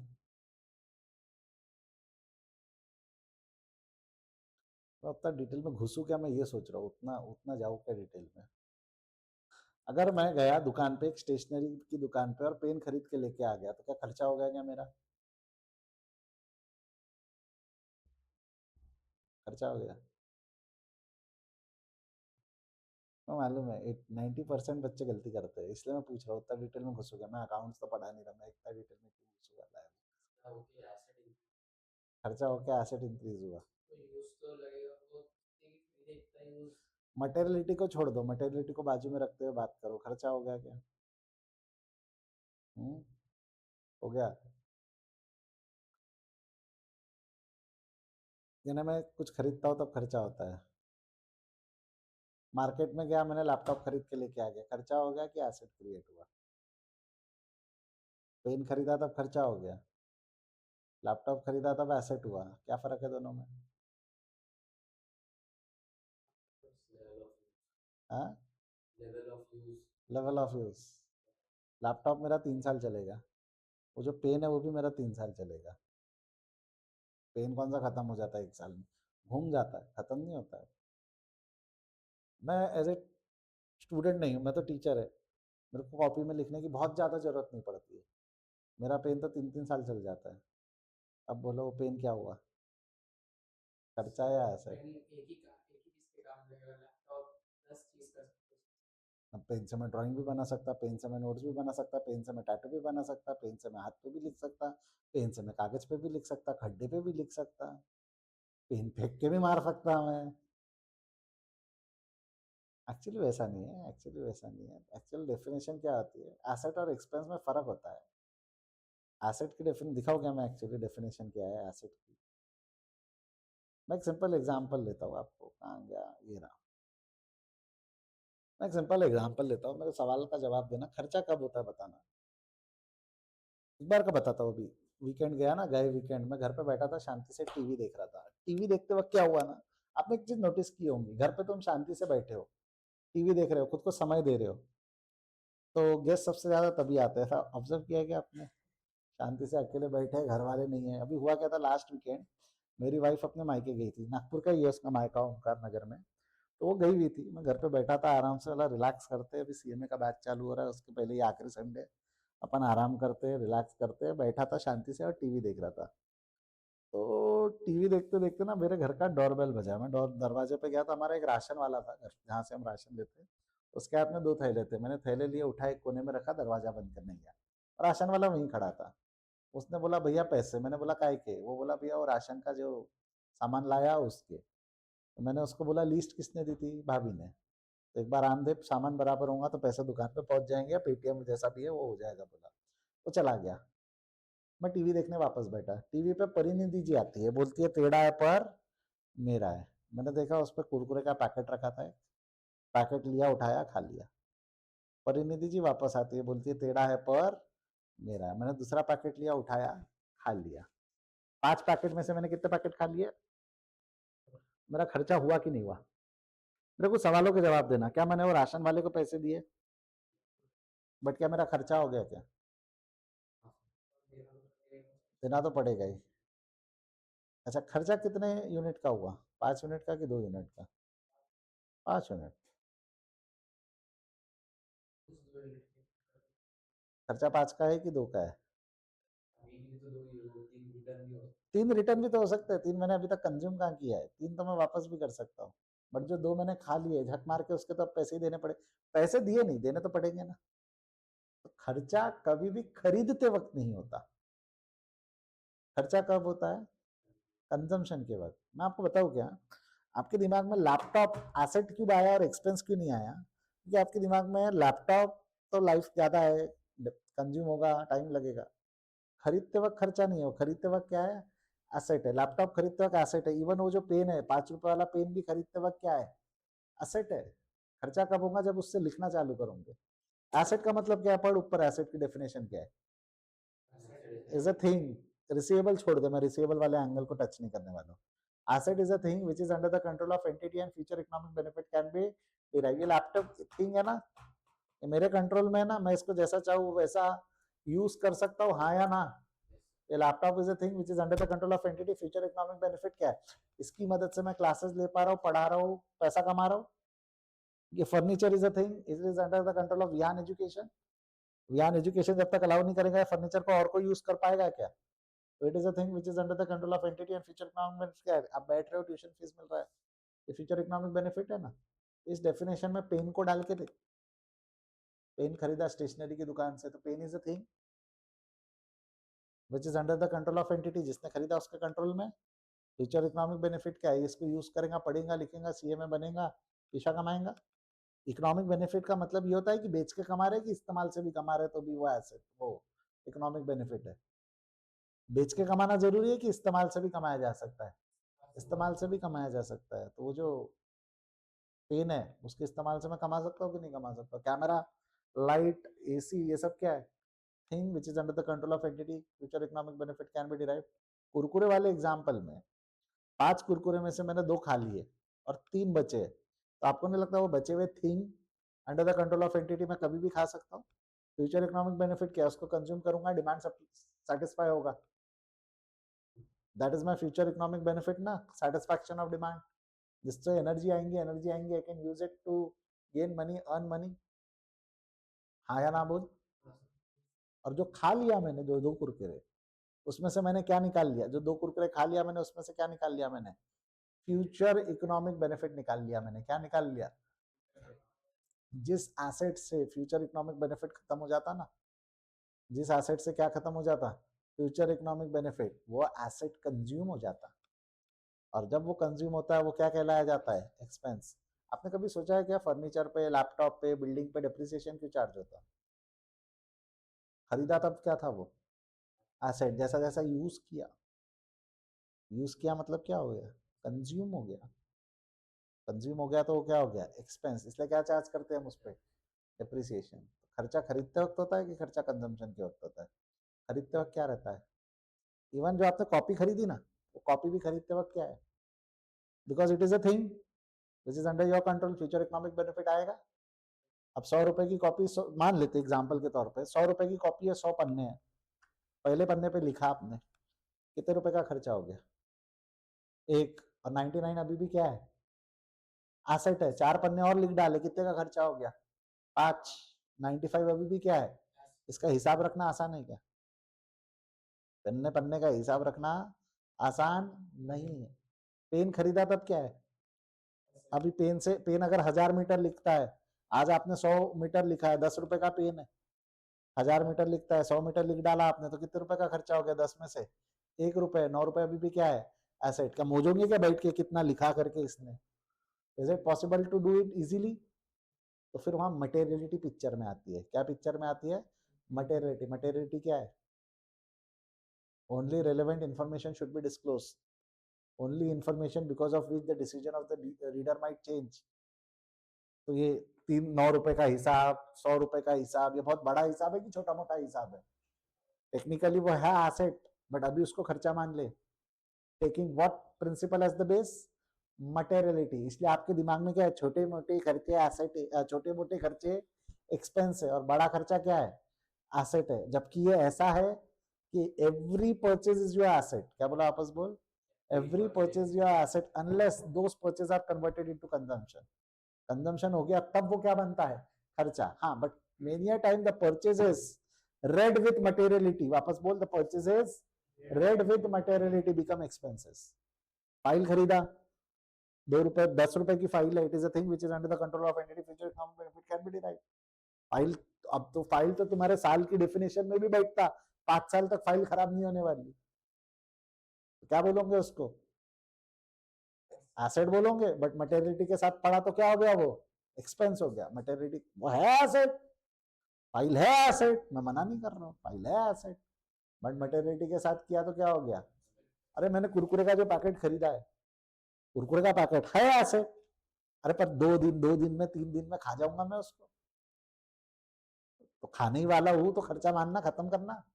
पहले एसेट मानेगा, फिर कंज्यूम होगा, फिर एक डिप्रिसिएशन की एंट्री मारेगा, पुराएगा क्या, वर्कलोड बढ़ेगा, डुप्लीकेशन ऑफ वर्क, अकाउंटेंट पे सरदर्द।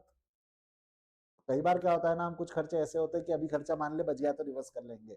बचपन में पढ़ा भी होगा, स्टॉक ऑफ स्टेशनरी पढ़ा था क्या आपने, स्टेशनरी से माइनस करते थे और एसेट में डालते थे। स्टेशनरी को आप खरीदते वक्त खर्चा मान देते हो, बच गया तो रिवर्स करेंगे, बच गया तो क्या करेंगे, रिवर्स करेंगे। समझ में आया क्या। तो मैं वापस पूछ रहा हूँ, एक्सपेंस मतलब क्या है, पैसा देना, खर्चा, कि consumption is the keyword. Consumption. आप मेरे स्टूडेंट, अभी वाहियात हरकतें नहीं करना मार्केट में उतर के, खर्चा।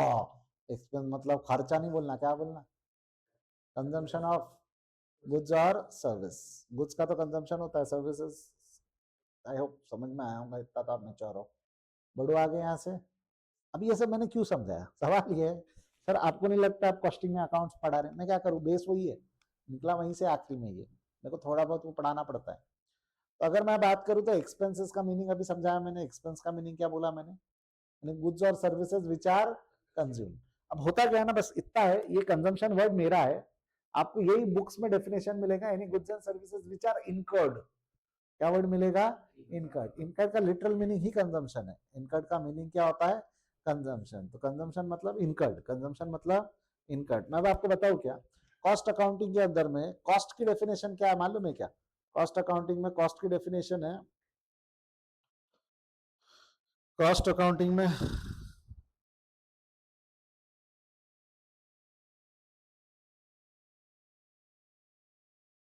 ये देख,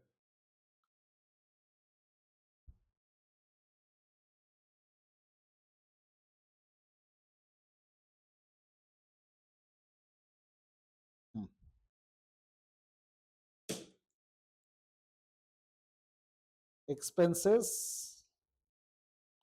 incurred to produce any goods or to provide any services। आपको नहीं लगता ये डेफिनेशन सेम है, कॉस्ट अकाउंटिंग की डेफिनेशन सेम है एक्सपेंस की डेफिनेशन की तरह। एक्सपेंस की डेफिनेशन किसके हिसाब से, फाइनेंशियल अकाउंटिंग के हिसाब से। किसके हिसाब से, फाइनेंशियल अकाउंटिंग। तो मैं अगर आपको बोलूं, तो जो फाइनेंशियल अकाउंटिंग में एक्सपेंस है, वापस बोल क्या बोल रहा हूं मैं, फाइनेंशियल अकाउंटिंग में जो एक्सपेंस है वो कॉस्ट अकाउंटिंग में कॉस्ट है। तो सर इसको एक्सपेंस क्यों नहीं बोल दिया, इसको सीधा सीधा उन्होंने एक्सपेंस क्यों नहीं बोल दिया। तो मैं आपको बता दूं, एक्सपेंस का मीनिंग कॉस्ट अकाउंटिंग में कुछ और है। जबरदस्ती के लफड़े लाइफ में, चुपचाप एक्सपेंस बोलता है इसको, तो काम आसान होता ना आपका। तो जो फाइनेंशियल अकाउंटिंग में एक्सपेंस है वो कॉस्ट अकाउंटिंग में क्या है, कॉस्ट है, और कॉस्ट अकाउंटिंग में जो एक्सपेंस है वो मैंने अभी तक बताया नहीं क्या है। तो डेफिनेशन में कंफ्यूजन है। Expenses of financial accounting and expenses of cost accounting same है कि अलग अलग है? अलग अलग है। वहां भी एक्सपेंस वर्ड यूज किया हुआ, यहाँ भी एक्सपेंस वर्ड यूज किया हुआ मिलेगा आपको, बट वो जब डेफिनेशन लिखाऊंगा तब दिखाऊंगा कि दोनों में फर्क है, दोनों में क्या है, फर्क है। क्लियर है क्या यहाँ तक? एक बार हाँ या ना बोल देंगे। आगे बढ़े यहाँ से। अगला टर्म है कॉस्टिंग। अगला टर्म क्या हो गया? कॉस्टिंग। कॉस्टिंग का मतलब क्या होता है? Any guesses? कॉस्टिंग का मतलब क्या होता है? कॉस्टिंग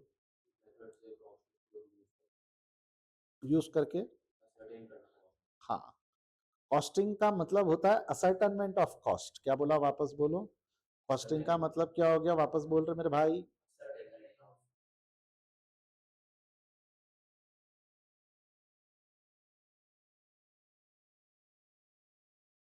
कॉस्टिंग का मतलब होता है प्रोसेस ऑफ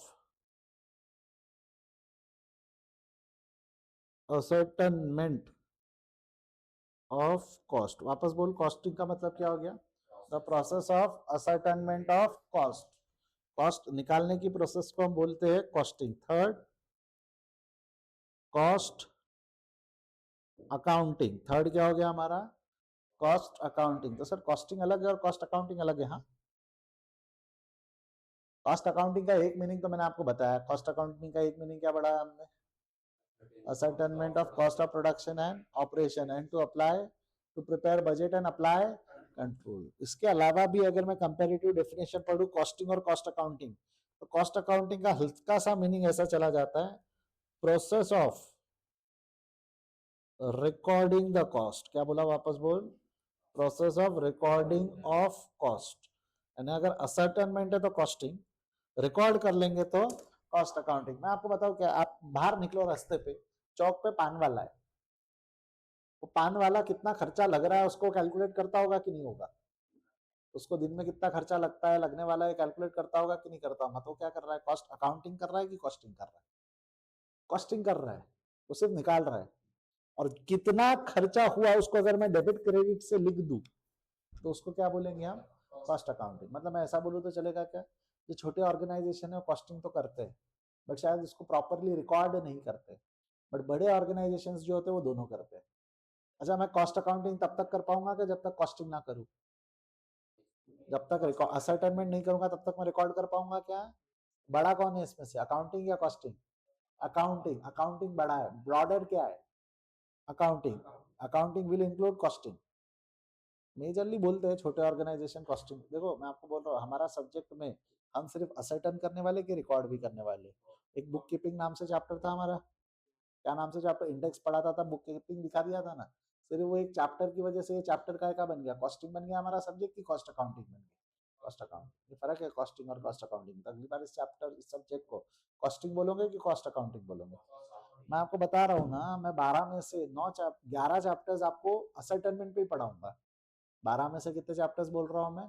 11 चैप्टर्स काय पे पढ़ेंगे हमारे? असर्टनमेंट। सिर्फ एक चैप्टर है आपका रिकॉर्डिंग पे। कौन सा चैप्टर है? जिसमें सारी असर्टनमेंट को रिकॉर्ड करने का एक ही तरीका है, एक ही मेथड। अभी अगर मैं बोलूँ सैलरी पेड और रेंट पेड की एंट्री अलग अलग है कि सेम है? सेम ही चाहिए ना। एक्सपेंस टू कैश है ना, सैलरी टू कैश या एक रेंट टू कैश, तो अलग है कि सेम है? अलग अलग चीजों का असर्टेनमेंट आप अलग करोगे, निकलने के बाद अमाउंट जो रिकॉर्ड होगा वो एक ही तरीके से होगा। समझा ना? तो रिकॉर्डिंग का बहुत ज्यादा हेवी पर वो नहीं है, असर्टेनमेंट में ट्रिक है। क्लियर है यहाँ तक? अरे बोलो हाँ या ना। पक्का? आगे बढ़ू यहाँ से। अगला 3 डेफिनेशन और छोटे छोटे। चलिए नेक्स्ट। अगला क्या है हमारा? Fourth point. अच्छा एक काम करो ना, आप ये लिख लो जब तक के, ये लिख लेते 3 डेफिनेशन। फ्रेश पेज पे हेडिंग देना introduction to cost accounting. Fresh page पे हेडिंग देना इंट्रोडक्शन टू कॉस्ट अकाउंटिंग, और उसके नीचे लिख लेना इंपॉर्टेंट टर्म्स है। 6 टर्म्स देखेंगे हम। ये चैप्टर नंबर 1 है, इंट्रोडक्शन टू कॉस्ट अकाउंटिंग।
हुआ क्या?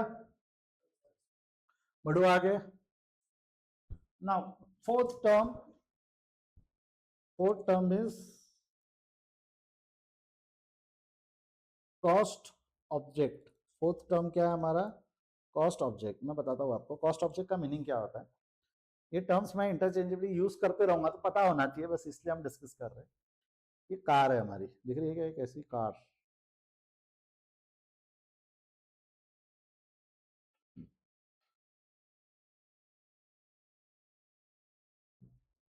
ठीक है, कार है, कार समझ में आ रही है? कार है ये। मेरे को पता करना है ये कार बनाने के लिए खर्चा कितना लगा। क्या लगा? कार बनाने के लिए खर्चा कितना लगा। तो कॉस्ट ऑब्जेक्ट का मतलब होता है the object of which cost to be ascertain. वापस बोल, the object of which cost to be ascertain. एक ऐसा ऑब्जेक्ट जिसकी कॉस्ट निकालना है उसको क्या बोलेंगे हम? Cost object. ये लैपटॉप कितने का बन रहा है, ये लाइट कितने की बन रही है, कैमरा कितने का बन रहा है, फैन कितने का बन रहा है, कॉस्ट ऑब्जेक्ट। इसमें ये भी कवर होगा आपकी बैच को पढ़ाने के लिए कितना खर्चा आता है। आपकी बैच पढ़ाने के लिए यहाँ का रेंट, इलेक्ट्रिसिटी, टीचर का शेयर, एडवर्टाइजमेंट, मार्केटिंग का खर्चा, ये सब भी जोड़ेंगे ना। तो क्या सर्विस में भी कॉस्ट ऑब्जेक्ट आएगा कि नहीं आएगा? सर्विस में भी आएगा कॉस्ट ऑब्जेक्ट। आपके सिलेबस में मेजर फोकस प्रोडक्ट पे, सर्विस पे एक ही चैप्टर है, तो मैं पढ़ाते वक्त समझाते वक्त मेजरली प्रोडक्ट को बेस बनाकर समझाऊंगा, तो ऐसा डरना मत, ठीक है। अगला क्या हुआ? Cost unit. क्या हो गया? Cost unit. इसका मतलब होता है small part of cost object. कहना क्या चाहता हूं जरा बताना। मेरे को बताइए कार बनाने के लिए क्या क्या लगा है, बोल, कार बनाने के लिए क्या क्या लगा है मेरे को? टायर, हाँ, और दरवाजा, डोर, और लाइट्स, हाँ, और वो सिस्टम वगैरह नहीं, लाइन से लीस्ट बोलते जा। इंजन, हाँ इंजन, और ग्लास, ग्लास बोलना चाह रहे हो आप, हाँ, और सीट, हाँ, और चाचीस लगाऊंगा ना जिसपे बांधा होगा इसको हमने, चाचीस, हाँ, और चेचिस बोलते जिसको आप, हाँ, और क्या लगाऊंगा? स्टेयरिंग, हाँ स्टेयरिंग, और वायर भी लगे होंगे सब जोड़ जाड़ करने को, हाँ, और ब्रेक, हाँ, और नट, हाँ, और बोल्ट, ले भाई नट बोल्ट दोनों, हाँ, और एग्जॉस्ट, हाँ, और बोलते जाओ, एग्जॉस्ट लिख नहीं रहा हूँ मैं, और साइलेंसर, और बस। थोड़ा सोचो, सोच का दायरा बढ़ाओ। हाँ, गियर, हाँ, और स्क्रीन है, बड़ी गाड़ी चाहिए इसको, स्क्रीन, और एसी, हाँ एसी, एसी के बगैर गाड़ी कहाँ चलेगी? एसी, और फ्यूल टैंक, हाँ, और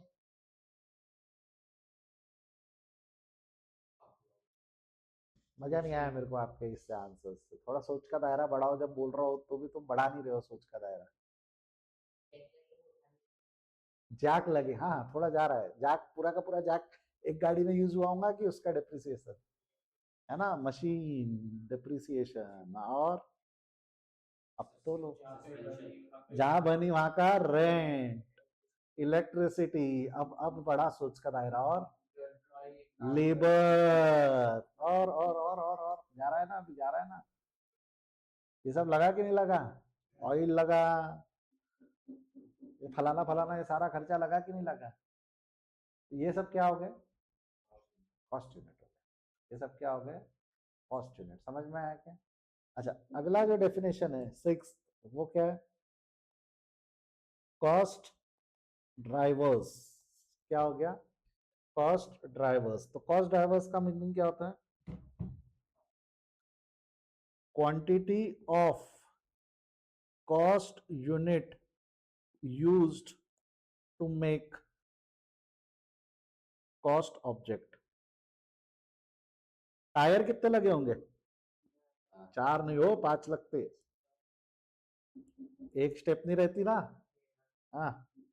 दरवाजे चार, लाइट, 2 आगे 2 पीछे, एक अंदर छोटा सा, 5 लाइट, इंजन, एक क्वांटिटी, ग्लास 6। ये इसको मीटर में गिने तो चलेगा क्या? ग्लास को मीटर, इतना मीटर ग्लास लगा करके, ये मीटर क्या हो गया? ड्राइवर हो गया ना। सीट 3 प्लस 2, पीछे की 3, आगे की 2, चाचीस 1, स्टेयरिंग 1, वायर, अगेन ये मीटर में गिना जा सकता है। अरे हाँ या ना? ब्रेक 2 क्वांटिटी में लगे होंगे, नहीं दो असेंबली 2 की रहती, चलो 4 ले लो। वैसे आपको मैं बताऊं क्या, चारों चक्कों में ब्रेक नहीं होते, है ना? अगर आपको नहीं मालूम है तो ब्रेक आगे के चक्के में होते, पीछे के चक्के में ब्रेक नहीं होते, है ना? अच्छा घूर रहे मेरे को आप, गाड़ी सिर्फ आगे के चक्के पे रुकती, हाँ गाड़ी 2 व्हीलर 4 व्हीलर में वो जाने दो, छोड़ो, कभी और करेंगे उस पर। आगे बढ़ रहा हूँ मैं। अगला क्या है? नट बोल्ट, ये भी काय में लगाऊंगा? क्वांटिटी या केजी से भी लगते नट बोल्ट तो। गियर काय से लगाऊंगा आपका? वो क्वांटिटी। स्क्रीन, ये इंचेस में गिनते ना? एसी काय में गिनाऊंगा? Exhaust quantity. फ्यूल टैंक 1 लगाऊंगा। डिप्रिसिएशन ये रुपीज में निकलाऊंगा। रेंट रुपीज में निकलाऊंगा। इलेक्ट्रिसिटी यूनिट के हिसाब से, लेबर आर के हिसाब से, ऑयल लीटर के हिसाब से, पेंट लीटर के हिसाब से, or litre, or metre, quantity KG, ये सब क्या है? ड्राइवर्स है। ये सब क्या है? ड्राइवर्स। भाई they are called as driver. वो जितने ज्यादा बढ़ेंगे कॉस्ट उतनी ज्यादा बढ़ेंगी ना, वो जितने ज्यादा बढ़ेंगे कॉस्ट उतनी ज्यादा ड्राइव होंगी। क्या बोलते हैं? कॉस्ट उतनी ज्यादा ड्राइव होंगी, तो they are called as drivers, they are called as drivers. समझ में आया क्या? थोड़ा हेवी हो गया है, ठीक है, बट क्लियर है यहाँ तक? पक्का लिख लेंगे इसको। तो ये देखो, ये सब ड्राइव, ये 3 डेफिनेशंस मैंने लिखवाई, कॉस्ट ऑब्जेक्ट, कॉस्ट यूनिट और कॉस्ट ड्राइवर।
तो आज का डिस्कशन रोकते हैं हम यहाँ पे। कल हम क्या करेंगे? आगे का डिस्कशन शुरू करेंगे। कॉपी आपको लाना है, नोट्स जैसा कि मैंने आपको बताया था, एक फाइल दूंगा, उसमें कंपाइल करते जाएंगे हम धीरे धीरे चैप्टर वाइज, ठीक है? तो रोके फिर, चलिए bye, see you, take care.